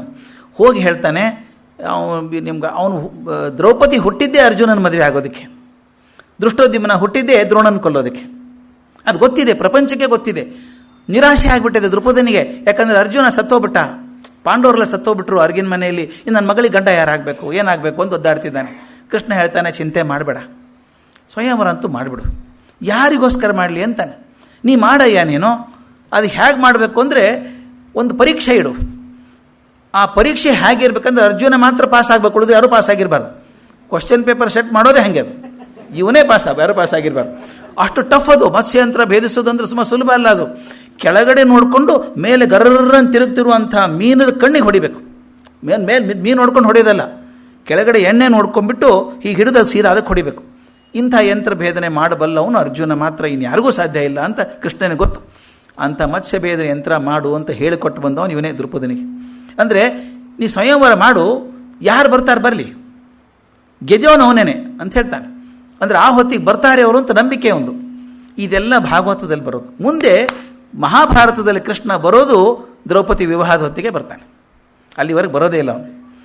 ರಾಜಕೀಯವಾಗಿ ಕೃಷ್ಣನಿಗೆ ಈ ವಿವಾಹ ಬಹಳ ಮುಖ್ಯ ಆಗಿತ್ತು. ಯಾಕೆಂದರೆ ಯಾದವರು ಗಟ್ಟಿ ಆಗಬೇಕಾದ್ರೆ ಪಾಂಚಾಲರ ಸ್ನೇಹ ಬೇಕು. ಒಂದು ಉತ್ತರದ ರಾಜರು ಯಾದವರು ಸೇರಿಕೊಂಡಾಗ ಈ ದ್ವಾರಕೆಯಲ್ಲಿರುವಂಥ ಯಾದವರಿಗೊಂದು ಧೈರ್ಯ ಬರ್ತದೆ. ಇದರ ಜೊತೆಗೆ ಪಾಂಡವರು ಗಟ್ಟಿ ಆಗಬೇಕು. ಪಾಂಡವರು ಬಲಶಾಲಿಗಳ ಕರೆಕ್ಟು 5 ಜನ, ಆದರೆ 5 ಜನ ಅವ್ರ ಹಿಂದೆ ಏನೂ ಸೈನ್ಯ ಇಲ್ಲ, ಏನೂ ಇಲ್ಲ. ಅವ್ರ ದೊಡ್ಡಪ್ಪ ಮತ್ತು ಸಹೋದರರೇ ಕೊಲ್ಲೋದಕ್ಕೆ ಕೂತ್ಕೊಂಡಿದ್ದಾರೆ. ದೊಡ್ಡಪ್ಪ ಸಹೋದರರೇ ಕೊಲ್ಲೋಕೆ ಕೂತ್ಕೊಂಡಾಗ ಅವ್ರ ಶಕ್ತಿ ಇಲ್ಲಲ್ಲ, ಅವ್ರಿಗೆ ಸೈನ್ಯ ಇಲ್ಲ, ಪರಿವಾರ ಇಲ್ಲ. ಅಕಸ್ಮಾತ್ ಅರ್ಜುನ ದ್ರೌಪದಿಯನ್ನು ಮದುವೆ ಆಗೋದಾದರೆ ಪಾಂಡವರಿಗೆ ಪಾಂಚಾಲನ ಸ್ನೇಹ ಆದಂಗಾಯಿತು, ಅವನು ಸೈನ್ಯ ಶಕ್ತಿ ಬಂತು. ಆದ್ದರಿಂದ ಕೌರವ, ಧೃತರಾಷ್ಟ್ರ ಇವ್ರನ್ನ ಹುಡುಗಾಟ ಮಾಡೋಕ್ಕಾಗಲ್ಲ. ಅವಾಗ ಇವ್ರಿಗೊಂದು ಸೈನ್ಯ ಇದೆ, ಒಂದು ಶಕ್ತಿ ಇದೆ, ಆದ್ದರಿಂದ ಪಾಂಡವರು ಗಟ್ಟಿ ಆಗ್ತಾರೆ. ಪಾಂಡವರು ಮತ್ತು ಪಾಂಚಾಲರು ನನ್ನ ಜೊತೆಗಿದ್ರೆ ಯಾದವರು ಗಟ್ಟಿ ಆಗ್ತಾರೆ. ಎಲ್ಲರೂ ಗಟ್ಟಿ ಆಗಬೇಕಂತ ವಿಷಯ. ಹೀಗೆ ಮಾಡ್ಕೊಂಡು ಪ್ಲ್ಯಾನ್ ಮಾಡ್ತಾನೆ. ವಿವಾಹ ಸಂದರ್ಭದಲ್ಲಿ ತಮ್ಗೆ ಗೊತ್ತಿರೋದು, ಆ ಕಥೆ ಏನು ಹೇಳೋದು, ಕಥೆ ಆದಷ್ಟು ಬಿಡ್ಕೊಂಡು ಹೋಗ್ತೀನಿ ನಾನು. ಅರ್ಜುನ ಬ್ರಾಹ್ಮಣ ವೇಷದಲ್ಲಿರ್ತಾನೆ, ಇವರೆಲ್ಲ ಹೋಗಿರ್ತಾರೆ. ತಮಾಷೆ ಗೊತ್ತಾ, ಕೆಟ್ಟ ಮುದಿಯ ಜರಾಸಂಧ ಹೋಗಿ ಕೂತಿದ್ದ ಮದುವೆಗೆ, ಅಲ್ಲಿ ಹೋಗಿದ್ದಾನೆ ಅವನು. ಅಂದರೆ ಯಾರಿಗಾದರೂ ಆಮಂತ್ರಣ ಇತ್ತಲ್ಲ, ಎಲ್ಲರೂ ಬರ್ತಾಯಿದ್ರು. ಈ ಕ್ಷತ್ರಿಯರ ಕಡೆಯಿಂದ ಆಗಲಿಲ್ಲ, ಯಾರಿಗೂ ಹೊಡೆಯೋಕ್ಕಾಗಲಿಲ್ಲ, ಮತ್ಸ್ಯಂತ್ರ ಭೇದಿಸ್ಲಿಕ್ಕೆ ಆಗಲಿಲ್ಲ. ಕೊನೆಗೆ ಹೇಳ್ತಾರೆ, ಈ ಸ್ವಯಂವರದ ನಿಯಮದ ಪ್ರಕಾರ ಕ್ಷತ್ರಿಯರು ಯಾರು ಮಾಡದಿದ್ದರೆ ಬ್ರಾಹ್ಮಣರು ಮಾಡ್ಬೋದು, ಇನ್ನು ಯಾರಾದರೂ ಪ್ರಯತ್ನ ಮಾಡ್ಬೋದು ಅಂತ. ಇವನು ಪಂಚೆ ಉಟ್ಕೊಂಡು ಕೂತಿದ್ದಾನೆ. ಎದ್ದು ಹೊಂಟ ಅರ್ಜುನ. ಉಳಿದವರೆಲ್ಲ ತಮಾಷೆ ಮಾಡ್ತಾರೆ, ಕೂತ್ಕೊಳ್ಳಿ ಸ್ವಾಮಿ, ಉಂಡ ಭೋಜನ ಬಂದ ದಕ್ಷಿಣೆಯಿಂದ ತುಷ್ಟರು ನಾವು ಹೇಳ್ತಾರೆ. ನಾವೆಲ್ಲ ನೋಡ್ರಿ ಊಟ ಮಾಡಿ ದಕ್ಷಿಣೆ ತೊಗೊಂಡು ಹೋಗಿ ಬಂದವರು, ಇದೆಲ್ಲ ಹುಡುಗಿ ಚಿಂತೆ ನಿಮಗೆ ಯಾಕೆ, ಅವ್ರು ಗೆದ್ದವ್ರು ಇದ್ದಾರೆ ಬಿಡ್ರಿ, ಅವರೆಲ್ಲ ಕ್ಷತ್ರಿಯರು ಮಾಡ್ಕೋತಾರೆ ಅಂತ ಹೇಳ್ತಾರೆ. ಅರ್ಜುನ ಗೊತ್ತು, ಹೋಗ್ತಾನೆ, ಹೋಗಿ ಗೆದ್ದಿದ್ದಾನೆ. ಗೆದ್ದ ತಕ್ಷಣ ಕ್ಷತ್ರಿಯರು ಕೋಲಾಹಲ ಮಾಡಿಬಿಡ್ತಾರೆ. ಇದು ಕ್ಷತ್ರಿಯ ಹುಡುಗಿ ದ್ರೌಪದಿನ ಬ್ರಾಹ್ಮಣಕ್ಕೆ ಹೆಂಗೆ ಮದುವೆ ಮಾಡಿಕೊಡ್ತೀರಿ ನೀವು ಅಂತ ಜಗಳ ಆಗ್ತದೆ. ಇನ್ನೇನು ಯುದ್ಧ ಆಗೋ ಪ್ರಸಂಗ ಬರ್ತದೆ. ಆಗ ಕೃಷ್ಣ ಹೇಳ್ತಾನೆ, ಇಲ್ಲಪ್ಪ ಆದದ್ದೆಲ್ಲ ಧರ್ಮಾನುಸಾರವೇ ಆದಂಥದ್ದು, ಆದ್ದರಿಂದ ತಪ್ಪೇನಿಲ್ಲ ಇದರೊಳಗೆ ಅಂತ ಸಮಾಧಾನ ಮಾಡಿ ಕಳಿಸ್ತಾನೆ. ಅಂದರೆ ಮದುವೆ ಸಂದರ್ಭದಲ್ಲಿ ಆಗಬಹುದಾದಂಥ ಅಮಂಗಳ ಹೋರಾಟವನ್ನು ಕೃಷ್ಣ ತಪ್ಪಿಸ್ತಾನೆ. ತಪ್ಪಿಸಿ 5 ಜನ, ಗೊತ್ತು ನಿಮಗೆ, 5 ಜನ ಪಾಂಡವರು ದ್ರೌಪದಿಯನ್ನು ಕರ್ಕೊಂಡು ಊರು ಹೊರಗೆ ಕುಂಬಾರನ ಮನೆಗೆ ಹೋಗ್ತಾರೆ. ಅಲ್ಲಿ ಕುಂತಿ ಇರ್ತಾಳೆ, ಅದು ಕತೆ ಗೊತ್ತು. ಅಮ್ಮ ಏನೋ ವಿಶೇಷವಾದ ತಂದಿದ್ದೇನೆ ಅಂತ 5 ಹಂಚ್ಕೊಂಡು ತಿನ್ನಿ ಅಂತ ಹೇಳಿಬಿಡ್ತಾಳಕ್ಕೆ. ಕೃಷ್ಣ ಹೋಗ್ತಾನೆ ಹುಡ್ಕೊಂಡು. ಹೋಗಿಬಿಟ್ಟು ಅಲ್ಲಿ ಜಾಸ್ತಿ ಮಾತಿಲ್ಲ. ನಾವು ಕುಮಾರವ್ಯಾಸ ಭಾರತದಲ್ಲಿ ತುಂಬ ಚೆನ್ನಾಗಿ ಮಾಡ್ತಾರೆ. ಕುಮಾರವ್ಯಾಸ ಭಾರತದಲ್ಲಿ ಕುಂತಿ ತನ್ನ 5 ಮಕ್ಕಳ ಕೈಯನ್ನು ಕೃಷ್ಣನ ಕೈಯಲ್ಲಿ ಕೊಟ್ಟು, ಮಹಾರಾಯ ಇನ್ಮೇಲೆ ಇವರು ಪಾಡು ರಕ್ಷಣೆ ನಿನ್ನ ಕೈಯಲ್ಲಿದೆ ಅಂತ ಒಪ್ಪಿಸ್ಬಿಡ್ತಾಳೆ ಅಂತ ಹೇಳ್ತಾರೆ. ವ್ಯಾಸ ಭಾರತದಲ್ಲಿ ಅಷ್ಟು ಮಾತೇ ಆಡೋಲ್ಲ ಅವನು. ಬಂದು ಕುಂತಿಗೆ ನಮಸ್ಕಾರ ಮಾಡ್ತಾನೆ, ನಾನೇ ಕೃಷ್ಣ ಅತ್ತೆ ಅಂತ ಹೇಳ್ತಾನೆ. ಆಕೆನೂ ಎಷ್ಟು ವರ್ಷ ಆಗಿದೆ ನೋಡಿ ಅವನ. ಪಾಂಡವರಿಗೂ ಸಂತೋಷ ಆಗ್ತದೆ, ಯಾಕೆ ನೋಡಿದ್ದಾನೆ. ಭೀಮಕ್ಕೆ ಅರ್ಜುನರು ಇವ್ರ ಕಡೆ ಇದ್ರಲ್ಲ 3 ವರ್ಷ, ಗುರುತಿಡ್ತಾನೆ. ಆದರೆ ಯುಧಿಷ್ಠಿರ ಕೇಳ್ತಾನೆ, ಧರ್ಮರಾಜ ಕೇಳ್ತಾನೆ, ಕೃಷ್ಣ ಹೆಂಗೆ ಗುರುತಿಡ್ದಿ ನಮ್ಮನ್ನು ಅಂತಾನೆ. ನಾವೆಲ್ಲ ವೇಷ ಬದಲಾಯಿಸ್ಕೊಂಡು ಹೇಗಾಗೂ ಇದ್ದೀವಿ ನಾವು, ನಮ್ಮ ಗುರುತು ಹೇಗೆ ಹಿಡಿದೆ ನೀನು ಅಂತ. ಕೃಷ್ಣನ ಮಾತೇ ತೂಕದ ಮಾತು, ಹುಚ್ಚುಚ್ಚಾರ ಮಾತು ಬರಲ್ಲ ಅವನಿಗೆ. ಎಷ್ಟು ತೂಕದ ಮಾತು ಅಂದ್ರೆ ಹೇಳ್ತಾನೆ, ಬೆಂಕಿಯನ್ನು ಮುಚ್ಚಿಡೋಕ್ಕಾಗ್ತದೇನಪ್ಪ ಅಂತಾನೆ. ಅಷ್ಟೇ. ನೀನು ನನ್ನ ಗುರುತು ಹೇಗೆ ಹಿಡಿದೆ ಅಂದರೆ ಬೆಂಕಿಯನ್ನು ಮುಚ್ಚಿಡೋಕ್ಕಾಗ್ತದ, ಬೆಂಕಿನೇಪ್ಪ ಅದು ಅಂತ ಹೇಳ್ತಾನೆ. ಇದೆಲ್ಲಕ್ಕಿಂತ ಮುಖ್ಯವಾಗಿ ಹೊರಡುವಾಗ ಬಹಳ ತಿರೋದಿಲ್ಲ, ಹೊರಟು ಬಿಡ್ತಾನೆ ಅವನು. ಹೊರಡುವಾಗ ಒಂದು ಮಾತನ್ನು ಹೇಳ್ತಾನೆ. ಇದು ಒಂದು ದೂರದರ್ಶಿತ್ವ ಇರುವಂಥ ಮನುಷ್ಯ, ಒಬ್ಬ ಧಾರ್ಮಿಕ ಮನುಷ್ಯ, ಒಂದು ದಾರ್ಶನಿಕ ವ್ಯಕ್ತಿ ಹೇಳುವಂಥ ಮಾತು. ಯುಧಿಷ್ಠಿರ 5 ಜನನ ಕರೆದು ಹೇಳ್ತಾನೆ ಕೃಷ್ಣ ಹೋಗುವಾಗ, ನಿಮ್ಮೆಲ್ಲರ ಹೃದಯದ ಗುಹೆಯಲ್ಲಿ ಧರ್ಮ ಎಂಬ ಒಂದು ಅಪೂರ್ವ ವಸ್ತು ಇದೆಯಲ್ಲ, ಅದು ನಿಮಗೆ ಮಂಗಳವನ್ನುಂಟು ಮಾಡಲಿ. ಎಷ್ಟು ಚಂದ. ನಿಮ್ಮ ಹೃದಯದ ಗುಹೆಯಲ್ಲಿ ಧರ್ಮ ಎಂದು ಅಪೂರ್ವ ವಸ್ತು ಇದೆಯಲ್ಲ, ಅದು ನಿಮಗೆ ಮಂಗಳವನ್ನುಂಟು ಮಾಡಲಿ. ಅದರ ಕೃಪೆಯಿಂದ ಪ್ರಜ್ವಲಿಸುವ ಅಗ್ನಿಯಂತೆ ನೀವು ಜಾಜ್ವಲ್ಯಮಾನವಾಗಿ ಬೆಳಗಿರಿ ಅಂತ ಹೇಳ್ತಾನೆ. ಇದು ಬಹಳ ಮುಖ್ಯವಾಗಿ ತಿಳ್ಕೋಬೇಕಾದದ್ದು. ಕೃಷ್ಣನ ರಾಜಕೀಯ ಯಾಕೆ ಸಕ್ಸಸ್ಫುಲ್ ಆಗ್ತಿತ್ತು ಅಂದರೆ ಅದಕ್ಕೆ ಧರ್ಮದ ಬುನಾದಿ ಇತ್ತು. ಧರ್ಮ ಬಿಟ್ಟು ಹೋಗಲಿಲ್ಲ ಅವನು. ಹೇಳ್ತಾನೆ, ನಿಮ್ಮ ಹೃದಯದಲ್ಲಿ ಧರ್ಮ ಅಂತಿದೆ, ಅದನ್ನು ಕಾಪಾಡಿಕೊಳ್ಳಿ. ಅಂದರೆ ಸ್ಪಷ್ಟ, ನಿಮ್ಮಲ್ಲಿ ಎಲ್ಲಿವರೆಗೂ ನಿಮ್ಮ ಹೃದಯದಲ್ಲಿ ಧರ್ಮ ಅಂತಿದೆಯೋ ನಾನು ನಿಮ್ಮ ಜೊತೆಗಿದ್ದೀನಿ ಅಂತ ಹೇಳ್ದಂಗೆ. ಅದು ಅಷ್ಟು ಹೇಳಿ ಹೋಗ್ಬಿಡ್ತಾನೆ, ಇರೋದಿಲ್ಲ. ದ್ರೌಪದಿಯ ಮದುವೆಯ ನಂತರ ಪಾಂಡವರಿಗೆ ಶಕ್ತಿ ಬಂತು. ಅಲ್ಲಿ ಗೊತ್ತಾಯಿತು ಧೃತರಾಷ್ಟ್ರರಿಗೆ ಮಕ್ಕಳು ಬದುಕಿದ್ದಾರೆ ಅಂತ ಹೇಳಿ. ಅಷ್ಟೊಳಗೆ ಶ್ರಾದ್ದ ಕರ್ಮಗಳನ್ನೆಲ್ಲ ಮಾಡಿಬಿಟ್ಟಿರ್ತಾರೆ ಇವ್ರ ಬಗ್ಗೆ ಎಲ್ಲನೂ. ಇವರೆಲ್ಲ ಹೋಗ್ತಾರೆ. ಬೆಂಬಲ ಇರೋದ್ರಿಂದ ಧೃತರಾಷ್ಟ್ರ ಕೂಡ ಎಚ್ಚರಿಕೆಯಿಂದ ಇರಬೇಕಾಗ್ತದೆ. ಈಗ ಯಾಕಂದರೆ ಪಾಂಚಾಲನ ಸೇನೆ ಇದೆ ಹಿಂದೆ, ಮತ್ತು ಇವರು ಅಸಾಧ್ಯ ಶಕ್ತಿವಂತರು 5 ಜನನು. ರೊಚ್ಚಿ ಬೇರೆ ಇದೆ. ಈಗ ಗೊತ್ತಾಗಿದೆ ಕೊಲ್ಲಬೇಕು ಅಂತ ಪ್ರಯತ್ನ ಮಾಡಿದ್ದಾರೆ ಅಂತೂ ಗೊತ್ತಿದೆ. ಈ ಒಂದು ಸಲ ನಮಗೆ ಯಾರೋ ದ್ವೇಷ ಮಾಡಿದವರು, ತೊಂದರೆ ಮಾಡಿದವರು ಮಾಡಿದ್ರು ಅಂತ ಗೊತ್ತಾಗೋದಕ್ಕಿಂತ ಮೊದಲು ಅವ್ರ ಬಗ್ಗೆ ಗೌರವ ಬೇರೆ ಇರ್ತದೆ. ಇವರು ತೊಂದರೆ ಮಾಡಿದ್ರು ಅಂತ ಗೊತ್ತಾದಾಗ ಭಾವನೆ ಬೇರೆ ಆಗ್ತದೆ. ಹೀಗೆಲ್ಲ ಇದ್ದಾರೆ. ಆದ್ದರಿಂದ ಧೃತರಾಷ್ಟ್ರ ಸುಮ್ಮನೆ ಇರ್ತಾನೆ. ಈ ಪಾಂಡವರು 5 ಒಂದು ವಿಚಿತ್ರ ವಿಧಿಯಂತೆ 5 ಜನ ದ್ರೌಪದಿಯನ್ನು ಮದುವೆ ಆಗ್ತಾರೆ. ಅವ್ರು ನಾರದರು ಬಂದು ಹೇಳ್ತಾರೆ, ಒಗ್ಗಟ್ಟಿಂದ ಇರಬೇಕು ಅಂಥೇಳಿ ಒಂದು ತೀರ್ಮಾನ ಮಾಡ್ಕೊಳ್ಳಿ, ಹೇಗೆ ಬದುಕಬೇಕು ಅಂಥೇಳಿ, ಅಸೂಯೆ ಪಡಬೇಡಿ ಅಂತೆಲ್ಲ ಹೇಳ್ತಾನೆ. ಒಂದು ವ್ಯವಸ್ಥೆ ಮಾಡ್ಕೋತಾರೆ ಅವರು. ಏನು ಅಂದರೆ, ಪ್ರತಿಯೊಬ್ಬ ಪಾಂಡವ 5 ಜನ ಒಂದೊಂದು ವರ್ಷ ದ್ರೌಪದಿ ಜೊತೆಗೆ ಇರಬೇಕು. ಅವರು ಒಂದೊಂದು ವರ್ಷ ದ್ರೌಪದಿ ಜೊತೆಗೆ ಇರಬೇಕು. ಮತ್ತು ಇನ್ನೊಂದು ಕ್ಲಾಸ್ ಸೇರಿಸಿರ್ತಾರೆ ಅದರೊಳಗೆ. ಈ ಕಾನ್ಸ್ಟಿಟ್ಯೂಷನ್ನೇ ಮಾಡ್ದಂಗೆ ಅದು. ಒಂದು ಕ್ಲಾಸ್ ಏನು ಅಂದರೆ, ಅಕಸ್ಮಾತ್ತಾಗಿ ಅವರಿಬ್ಬರು ಒಂದು ಕಡೆ ಏಕಾಂತದಲ್ಲಿದ್ದಾಗ ಇನ್ನೊಬ್ಬರು ಯಾರಾದರೂ ನೋಡಿಬಿಟ್ರೆ ಪ್ರಾಯಶ್ಚಿತ್ತ ಅಂತ 12 ವರ್ಷ ತೀರ್ಥಯಾತ್ರೆಗೆ ಹೋಗಬೇಕು ಅಂತ ಒಂದು ಅಮೆಂಡ್ಮೆಂಟ್ ಅದು. ಒಂದೊಂದು ವರ್ಷ ಒಬ್ಬೊಬ್ಬರು ಇರಬೇಕು ದ್ರೌಪದಿ ಜೊತೆಗೆ. ಆದರೆ ಯಾರಾದರೂ ಏಕಾಂತ ಭಂಗ ಮಾಡಿದರೆ ಆ ಮಾಡಿದಂಥ ವ್ಯಕ್ತಿ 12 ವರ್ಷ ತೀರ್ಥಯಾತ್ರೆಗೆ ಹೋಗಬೇಕು ಅಂತ. ನನಗೇನೋ ಭಜಿತವಾದ ಗುಮಾನಿ. ಇದು ಕೃಷ್ಣಂದು ಪ್ಲ್ಯಾನ್, ಫಸ್ಟ್ ಕ್ಲಾಸ್ ಪ್ಲ್ಯಾನ್ ಅದು. ಅರ್ಜುನ ಮಾತ್ರ ಯಾಕೆ ಆಗಬೇಕಿದು? ಕಲ್ಪನೆ ಮಾಡ್ಕೊಳ್ಳಿ, ಅರ್ಜುನ ಭಾಳ ವಿಶೇಷ ವ್ಯಕ್ತಿ ಅದು. ನಕುಲ ಸಹದೇವ ತೀರ್ಥಯಾತ್ರೆಗೆ ಹೋಗಿ ಸೀದಾ ತೀರ್ಥಯಾತ್ರೆ ಹೋಗೇ ಬರ್ತಿದ್ರು ಅವರು, ಬೇರೆ ಏನೂ ಕೆಲಸ ಮಾಡ್ತಿದ್ದಿಲ್ಲ. ಧರ್ಮರಾಜನೂ ಹಾಗೇನೆ. ಭೀಮನ ವಿಚಾರ ಬೇರೆ, ಅದರಲ್ಲಿ ಸ್ವಲ್ಪ ಆ ಕಡೆ ಈ ಕಡೆ ಇರುವಂಥವನು. ಅದಕ್ಕೆ ಹಿಂದಕ್ಕೊಂದು ಎಲ್ಲೋ ಆರ್ಟಿಕಲ್ ಬರೆದಿದ್ದೆ ನಾನು, ಯಾವುದೋ ಭಗವದ್ಗೀತೆ ಪುಸ್ತಕ ಮುನ್ನುಡಿ ಬರೆದಾಗ ಬರೆದಿದ್ದೆ. ಕೃಷ್ಣ ಅರ್ಜುನನಿಗೆ ಯಾಕೆ ಹೇಳಿದ ಭಗವದ್ಗೀತೆ? ಕೈ ಮುಕ್ಕೊಂಡೇ ಕೂತಿದ್ನಲ್ಲ ಧರ್ಮರಾಜ, ಹೇಳಿದ್ದೆಲ್ಲ ಕೇಳ್ತೀನಿ ಅಂತ. ಅವನಿಗೆ ಯಾಕೆ ಹೇಳಲಿಲ್ಲ? ಮಹಾಜ್ಞಾನಿಯಾದಂಥ ಭೀಮನಿಗೆ ಯಾಕೆ ಹೇಳಲಿಲ್ಲ? ಮುಂದಿನ ದೂರದರ್ಶಿತ್ವ ಇರುವಂಥ ನಕುಲ ಸಹದೇವರಿಗೆ ಯಾಕೆ ಹೇಳಲಿಲ್ಲ? ಯಾಕಂದರೆ Arjuna represents us 20th century man ಅಂತ ಬರೆದಿದೆ. ನಂಬುತ್ತೀವಿ, ನಂಬಲ್ಲ. ಮಾಡಬೇಕು ಅಂತ ಉತ್ಸಾಹ ಇದೆ, ಮಾಡೋಕ್ಕೆ ಹೋದಾಗ ಕೂತ್ಕೊಂಡ್ಬಿಡ್ತೀವಿ ಬೇಡ ಅಂಥೇಳಿ. ಅರ್ಜುನ ಹಣೆ ಬರಲ್ವಾ?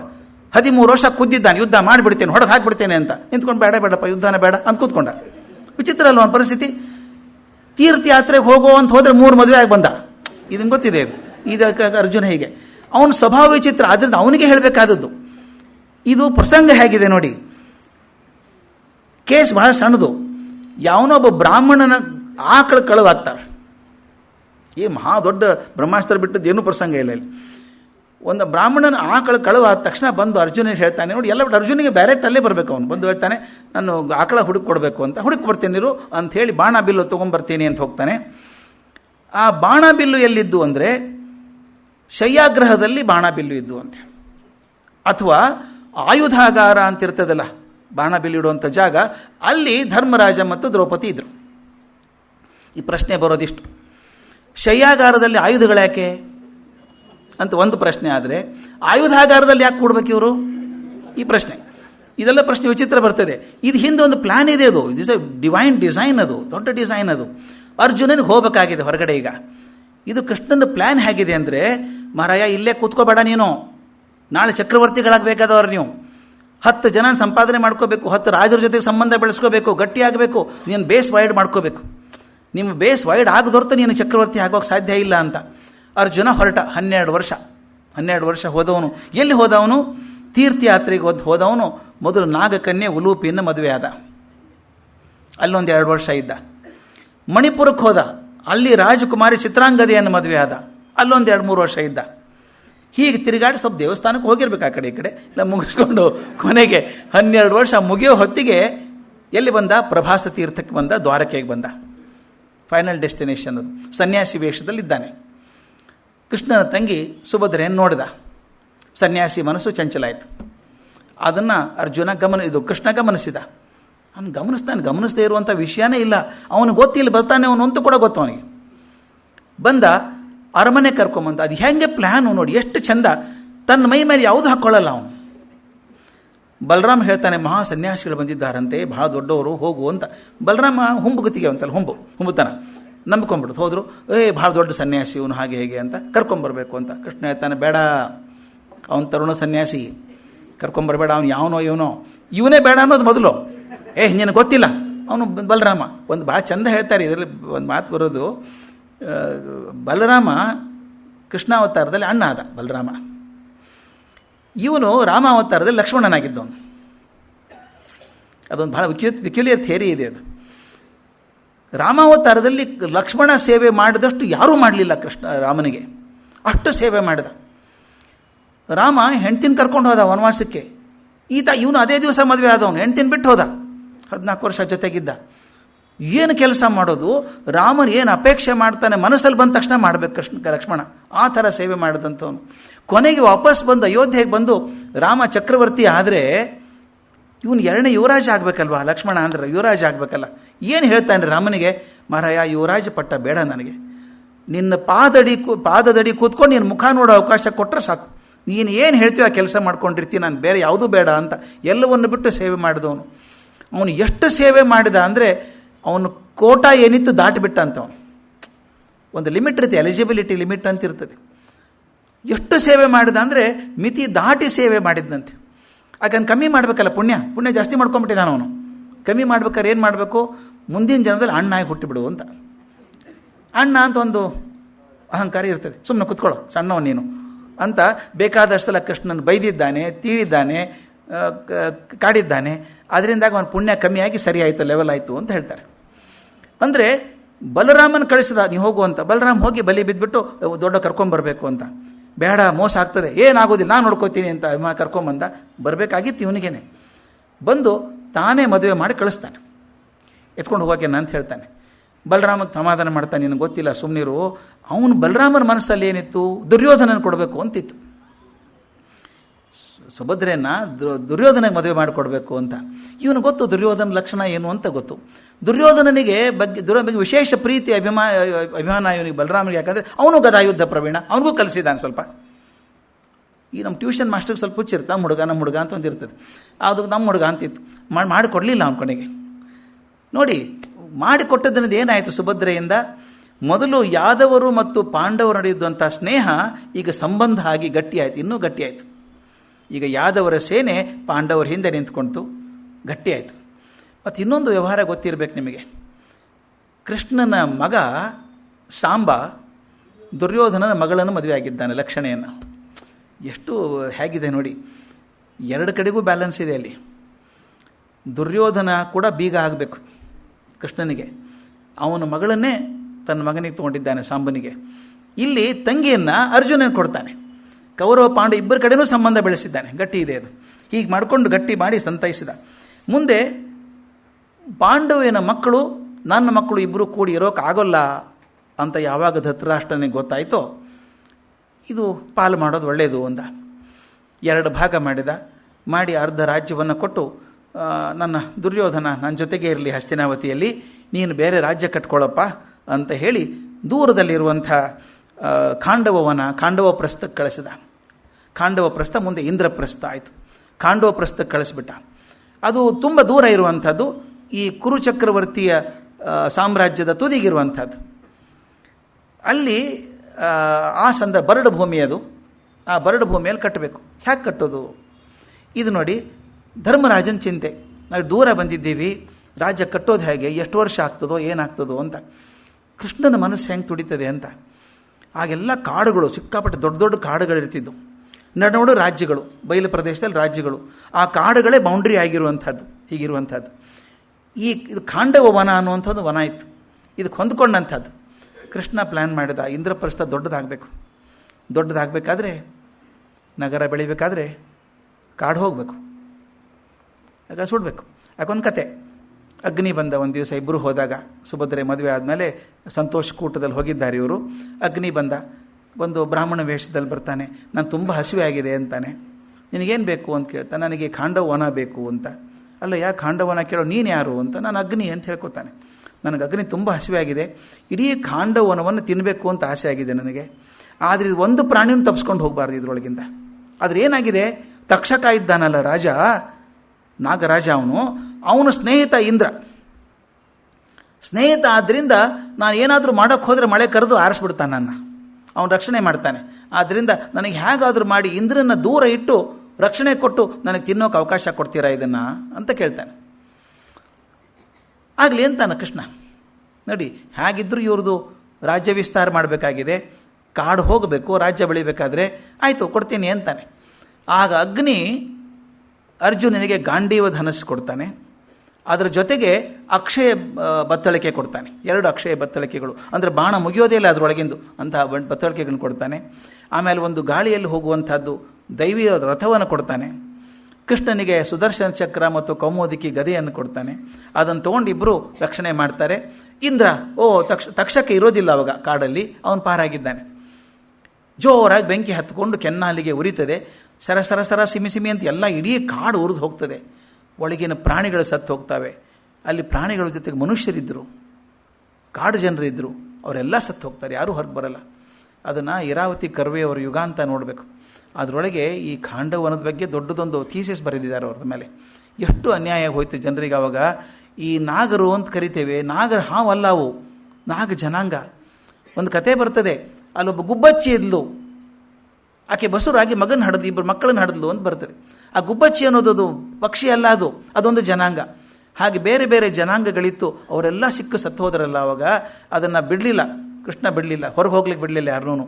ಮೇಲೆ ಇಂದ್ರ ಬಂದು ಮಳೆ ಸುರಿಸಿದಾಗ ಅರ್ಜುನ ತನ್ನ ಬಾಣಗಳ ಚಪ್ರನ ಕಟ್ಟಿಬಿಟ್ಟ ಮೇಲೆ, ಏನೂ ಆಗಬಾರ್ದು ಅಂತ ಹೇಳಿ. ಆಮೇಲೆ ಸ್ವಲ್ಪ ಕನ್ಸೆಷನ್ ಇತ್ತಲ್ಲ ಇಂದ್ರನಿಗೆ, ಮಗ ಅಂತ ಹೇಳ್ಕೊಂಡು ಅರ್ಜುನ ಅಂತೇಳಿ ಸ್ವಲ್ಪ ದಿವಸ ಮಳೆ ಸುರಿಸಿ ನಿಲ್ಲಿಸ್ಬಿಟ್ಟ. ಅಗ್ನಿ ಪೂರ್ತಿ ತಿಂದ. ಇಬ್ಬರು ಮಾತ್ರ ಪಾರಾದರು. ಇಬ್ಬರು ಪಾರಾದವರು ಒಬ್ಬ ಅಶ್ವಸೇನ ಅಂತ ಹೇಳಿ, ಅವನು ತಕ್ಷಕನ ಮಗ. ಅವನು ಪಾರಾಗಿ ಓಡಿ ಬರ್ತಾನೆ. ದ್ವೇಷ ಕೂತ್ಕೊಂಡ್ಬಿಡ್ತದೆ ಮನಸ್ಸಲ್ಲಿ, ಹೇಗಾದ್ರೂ ಮಾಡಿ ಅರ್ಜುನನ ಹೊಡಿಬೇಕು ಅಂತ ಹೇಳಿ ಮುಂದೆ ಬಂದು ಅವನು ಕರ್ಣನ ಬಾಣದ ಬತ್ತಳಿಕೆಯೊಳಗೆ ಸೇರಿಕೊಂಡ ಅಂತ. ಅದು ಸಾಂಕೇತಿಕವಾಗಿರುವಂಥದ್ದು. ಮನುಷ್ಯ ಬಂದು ಸೇರ್ಕೊಳ್ಳೋದು, ಬತ್ತಳಿಕೆ ಸೇರ್ಕೊಳ್ಳಲ್ಲ, ನೀನು ಜೊತೆಗಿರ್ತೀನಿ ಅಂತ ಹೇಳಿ ಯುದ್ಧ ಮಾಡಿರ್ಬೇಕು ಅವನು. ಇನ್ನೊಬ್ಬವ ಮಯ ಅಂತ, ಅವನು ತಕ್ಷಕನ ಮನೆಯಲ್ಲಿ ಇರುವಂಥವನು, ಆರ್ಕಿಟೆಕ್ಟ್ ಅವನು ಹೊರಗೆ ಬರ್ತಾನೆ. ಬಂದಾಗ ಕೃಷ್ಣ ಬಿಡು, ಅವನು ಹೊರಗಡೆ ಬಿಡು ಅಂತ ಹೇಳ್ತಾನೆ. ಹೇಗೆ ಯೂಸ್ ಮಾಡ್ಕೋಬೇಕು ಮತ್ತೊಬ್ಬರನ್ನ ಅಂತ. ಮಯನ್ ಯಾಕೆ ಬಿಟ್ಟ, ಬೇಕಾಗಿತ್ತದು, ರಾಕ್ಷಸ ಅವನು. ಅದಕ್ಕೆ ಹೊರಗೆ ಬಂದಾಗ ಹೇಳ್ತಾನೆ, ನಾನು ಏನಾದರೂ ಸೇವೆ ಮಾಡ್ಬೋದಾ ಅಂತ. ಆಗಬೇಕು ನಿನ್ನ ಕಡೆಯಿಂದ. ಅರ್ಜುನ ಅಂತ, ನನಗೇನು ಸೇವೆ ಬೇಕಾಗಿಲ್ಲ, ಹೋಗು ಅಂತಾನೆ ಅರ್ಜುನ. ಅದು ಕೃಷ್ಣ ಬೇರೆ, ಇರು ಕೆಲಸ ಇದೆ ಇರು ಅಂತಾನೆ. ಏನು ಮಾಡಬೇಕು ಅಂದರೆ, ಇದು ಖಾಂಡವನ ತೆಗಿತೀವಲ್ಲಪ್ಪ, ಒಂದು ದೊಡ್ಡ ರಾಜ್ಯ ಕಟ್ಟಬೇಕು. ಒಂದು ಅದ್ಭುತವಾದಂಥದ್ದು, ಸುರ ನರ ನರೋರಗರೊಳಗೆ ಇದುವರೆಗೂ ಕಲ್ಪನೆ ಕೂಡ ಮಾಡೋಕ್ಕೆ ಸಾಧ್ಯ ಇಲ್ಲದಂಥ ಒಂದು ಅದ್ಭುತವಾದಂಥ ಸಭಾಮಂತ್ರವನ್ನು ಕಟ್ಟಿಕೊಡು ಅಂತಾನೆ. ಮಯಸಭೆ ಅಂತ ಆತ ಕಟ್ಟಿಕೊಡ್ತಾನೆ. ಅದ್ಭುತವಾದ ಮುಂದೆ ಅದು ತೊಂದರೆಗೂ ಕಾರಣ ಆಗ್ತದೆ ಮುಂದೆ. ಆಮದ್ ಬೇರೆ ಅವನು ಹೇಳ್ತಾನೆ, ಎಲ್ಲ ರೀತಿಯ ಶೈಲಿಗಳಿಂದ ಸೇರಿ ಅನುಕರಣಾತೀತವಾದಂಥದ್ದು, ಇನ್ನು ಮುಂದೆ ನ ಭೂತೋ ನ ಭವಿಷ್ಯತಿಯಿಂದ ಆಗಿರಬಾರ್ದು ಅಂಥದ್ದೊಂದು ಸಭೆಯನ್ನು ಕಟ್ಟಿಕೊಡು ಅಂತ ಕೇಳ್ತಾನೆ. ಅದು ಮುಂದೆ ಹೊಟ್ಟೆ ಕಿಚ್ಚಿಗೆ ಕಾರಣ ಆಗ್ತದೆ ಅಂತ. ಇದನ್ನು ಇರಾವತಿ ಕರ್ವೆ ಅವರು ಸ್ವಲ್ಪ ಗಮನಕ್ಕೆ ತರಬೇಕು ನಮಗೆ. ಇದನ್ನು ರಾಜಕೀಯವಾಗಿ ನೋಡ್ತಾರೆ ಹೇಗಿತ್ತು ಅಂತ, ಸ್ವಲ್ಪ ನಮ್ಮ ಕಣ್ಣಿಗೆ ಬರಬೇಕದು. ಉತ್ತರ ಮಧ್ಯ ಭಾರತ, ಈಗಿನ ಬಿಹಾರ, ಉತ್ತರ ಪ್ರದೇಶದೆಲ್ಲ ಜಾಗ ಇದೆಯಲ್ಲ, ಬರೀ ಕಾಡುಗಳಿತ್ತಂತೆ, ದೊಡ್ಡ ದೊಡ್ಡ ಕಾಡುಗಳಿತ್ತು, ದೊಡ್ಡ ದೊಡ್ಡ ಕಾಡುಗಳು. ಮಹಾಭಾರತದಲ್ಲಿ ವರ್ಣನೆ ಬರ್ತಾವೆ ಕಾಡುಗಳು ಯಾವ್ಯಾವು ಅಂತ. ಖಾಂಡವ ವನ ಬರ್ತದೆ, ದ್ವೈತ ವನ ಅಂತ ಬರ್ತದೆ, ಕಾಮ್ಯಕ ವನ, ಇವೆಲ್ಲ ನಮ್ಮ ಅರಣ್ಯ ಪರ್ವದಲ್ಲೆಲ್ಲ ಬರ್ತವೆ. ಈ ಥರದ ಅರಣ್ಯಗಳಿದ್ದು ಅಂತ, ಸಣ್ಣ ಸಣ್ಣ ಅರಣ್ಯಗಳು, ತುಂಬ ದೊಡ್ಡ ಅರಣ್ಯಗಳು. ಅವೆಲ್ಲ ಅರಣ್ಯಗಳು ಈ ರಾಜ್ಯಗಳೇನಿತ್ತಲ್ಲ ಅದನ್ನು ವಿಭಜಿಸುವಂಥ ರೇಖೆಗಳಾಗಿದ್ದು, ಬೌಂಡ್ರಿಯವು, ಈ ಬೌಂಡ್ರಿಗಳು. ಅಲ್ಲಿದ್ದ ಕುರು ಪಾಂಚಾಲ ದಕ್ಷಿಣದಲ್ಲಿ, ಉತ್ತರದಲ್ಲಿ ಕುರುಗಳಿದ್ದರು, ದಕ್ಷಿಣದಲ್ಲಿ ಪಾಂಚಾಲರು, ತ್ರಿಗರ್ತರು ಮತ್ತು ಇನ್ನೊಬ್ಬರು ವಿರಾಟ, ಈ ದಕ್ಷಿಣದಲ್ಲಿ ಇರುವಂಥವ್ರು. ಈ ಯಾವಾಗ ಖಾಂಡವನ ಸಿಕ್ತೋ, ಎಲ್ಲಿತ್ತು ಖಾಂಡವನ ಅಂದರೆ ಯಮುನಾ ದಂಡೆ ಮೇಲೆ, ಯಮುನಾ ನದಿ ದಂಡೆ ಮೇಲೆ ಇನ್ನೊಂದು ನದಿ ಇದೆ, ಇಕ್ಷುಮತಿ ಅಂತ ನದಿ. ಎರಡೂದ್ರ ನಡುವೆ ಇದ್ದಂಥ ಕಾಡಿನ ಪ್ರದೇಶ ಇದು. ಈ ದಯವಿಟ್ಟು ಗಮನಿಸಬೇಕಾದಂಥ ಮಾತು. ಖಾಂಡವ ಅಂದರೆ ಸಕ್ಕರೆಯಿಂದ ಮಾಡಿದ್ದು ಅಂತ ಅರ್ಥ. ಅದಕ್ಕೆ ಖಂಡ ಸಕ್ಕರೆ ಅಂತ ಕರೀತಾರೆ. ದಾಸರ ಪದದಲ್ಲಿ ಬರ್ತದೆ, ನಾಯಿ ಸಂತೆ, ಕುರುಡು ನಾಯಿ ಸಂತೆಗೆ ಬಂತಂತೆ ಅಂತ ಬಂದಾಗ ಖಂಡ ಸಕ್ಕರೆ ಬೇಡ ಅಂತಂತೆ ಅಂತ. ಖಾಂಡ ಅಂದರೆ ಸಕ್ಕರೆ, ಖಾಂಡವನ ಅಂದರೆ ಸಕ್ಕರೆ ವನ ಅಂತಲ್ಲ. ಮತ್ತು ಇನ್ನೊಂದು ಇಕ್ಷುಮತಿ ಅಂತಿದೆಯಲ್ಲ ನದಿ, ಇಕ್ಷು ಅಂದರೆ ಕಬ್ಬು, ಕಬ್ಬಿನ ಜಮೀನು ಅಂತ ಅಲ್ಲ. ಅಲ್ಲಿ ಮುಖ್ಯವಾಗಿ ಬೆಳೆಯುವಂಥದ್ದು ಮರಗಳು ಅಂತಂದರೆ ಮಹುವಾ ಗಿಡ ಅಂತ. ಮಹುವಾ ಗಿಡಗಳು ತುಂಬ ಇತ್ತಂತೆ. ಮಹುವಾ ಅಂದರೆ ಸಂಸ್ಕೃತದಲ್ಲಿ ಮಧುರಾ ವೃಕ್ಷ ಅಂತ, ಮಧುಕಾ ವೃಕ್ಷ ಅಂತ ಕರೀತಾರೆ. ಅಲ್ಲಿ ಕಾಡು ಜನರು ಏನು ಮಾಡ್ತಿದ್ರು ಅಂದರೆ, ಆ ಮಧುಕಾ ವೃಕ್ಷದ ಹೂಗಳಿಂದ ರಸ ಒಸರ್ತಿತ್ತಂತೆ, ಅದರಿಂದ ಮತ್ತೇರಿಸುವಂಥ ಮದಿರೆಯನ್ನು ಮಾಡ್ಕೊಂಡು ಕುಡಿತಾಯಿದ್ರು. ಭಾರಿ ಸಿಹಿ ಅಂತೆ, ಅದು ಕುಡಿತಿದ್ರು. ಅದರ ಜೊತೆಗೆ ಆ ಜೇನಿನಂಥ ರಸ ಬರ್ತಿತ್ತಲ್ಲ, ಅದನ್ನು ಕಾಯಿಸಿ ಕುದಿಸಿ ಸಿಹಿ ತಿಂಡಿಗಳನ್ನು ಮಾಡ್ತಾಯಿದ್ರಂತೆ. ತುಂಬ ಪ್ರಸಿದ್ಧವಾದಂಥ ಖಾಂಡವನ. ಇಷ್ಟೆಲ್ಲ ಜನ ಇದ್ದರೆ ಆ ವಿಶಾಲವಾದ ಸ್ಥಳ ಬೇಕು. ಧೃತರಾಷ್ಟ್ರನ ಹಸ್ತಿನಾವತಿಗಿಂತ ಚೆನ್ನಾಗಿರ್ಬೇಕಲ್ಲ ಇದು, ಈ ಬಲಶಾಲಿಗಳನ್ನು ತೋರಿಸ್ಬೇಕಾದ್ರೆ ಬೇಕಲ್ಲ ಅಂತ ಹೇಳಿ ಆದಷ್ಟು ಅಗಲವಾದಂಥ ಖಾಂಡವನವನ್ನು ನಾಶ ಮಾಡಿ ದೊಡ್ಡದನ್ನು ಮಾಡಿದ್ರಂತೆ. ಸುಟ್ಟು ಕರಕಲಾಗಿದ್ದಂತಹ ಖಾಂಡವ ಪ್ರಸ್ಥ ಇಂದ್ರಪ್ರಸ್ಥ ಆಯಿತು. ಅದು ಜಾಗ ಎಲ್ಲಿ ಅಂತ ನೀವು ದಿಲ್ಲಿಯವರಿದ್ದರೆ, ದಿಲ್ಲಿಗೆ ಹೋಗಿದ್ದರೆ ಗೊತ್ತಿರುತ್ತೆ. ದೆಹಲಿಯ ITO ಕ್ರಾಸಿಂಗ್ ಅಂತೇನಿದೆ ಈಗ, ಅಥವಾ ಪುರಾಣ ಕಿಲಾ ಅಂತೇನು ಕರಿತೀವಿ, ಅಥವಾ Indian institute of public administration building ಇದೆ, ಅದಕ್ಕಿಂತ ಮುಖ್ಯವಾಗಿ ಇಂದ್ರಪ್ರಸ್ಥ ಸ್ಟೇಡಿಯಂ ಇದೆಯಲ್ಲ, ಅದು ಖಾಂಡವವನ ಇದ್ದಂಥ ಜಾಗ ಆಗಿದ್ದಂಥದ್ದು. ಎಂದೋ ಒಂದು ಕಾಲಕ್ಕೆ ಕಾಡಾಗಿದ್ದು ಮತ್ತೆ ಮುಂದೆ ಇಂದ್ರಪ್ರಸ್ಥವಾಗಿ ಅದು ಕರೆದು ಈಗ ನೀವು ದೆಲ್ಲಿಯಾಗಿ ನಿಂತ್ಕೊಂಡಿದೆ, ಎಲ್ಲಕ್ಕೂ ಸಾಕ್ಷಿಯಾಗಿ ನಿಂತ್ಕೊಂಡಿದೆ. ಅದು ಅಧಿಕಾರದ ದಾಹಕ್ಕೆ, ನಾಗರೀಕರಣದ ದಾಹಕ್ಕೆ ಬಲಿಯಾದಂಥ ಅನೇಕ ಕಾಡುಗಳಲ್ಲಿ ಬಹುದೊಡ್ಡ ಕಾಡು ಮೊದಲನೇದ್ದು ಅಂದರೆ ನನ್ನ ಪ್ರಕಾರ ಖಾಂಡವವನ. ಅಂತಹ ಖಾಂಡವವನ ದಹನಗಳು ಬೇಕಾದಷ್ಟು ಆಗ್ತಾ ಬಂದಿದ್ದಾವೆ, ಈಗಾದರೂ ಆಗ್ತಾ ಇದ್ದಾವೆ. ಆದ್ದರಿಂದ ಇರಾವತಿ ಕರ್ವೆಯವರ ದರ್ಶನದೊಳಗೆ ಸತ್ಯದ ಸ್ವಲ್ಪ ವಾಸ್ತವಿಕ ಹೊಳಹು ಇದೆ ಅಂತ ಅನಿಸುತ್ತೆ. ಇನ್ನು ಮುಂದೆ ಧರ್ಮರಾಜ ರಾಜಸೂಯ ಆಗೋ ಮಾಡೋದನ್ನು ನಾಳೆ ನೋಡೋಣ. ನಮಸ್ಕಾರ.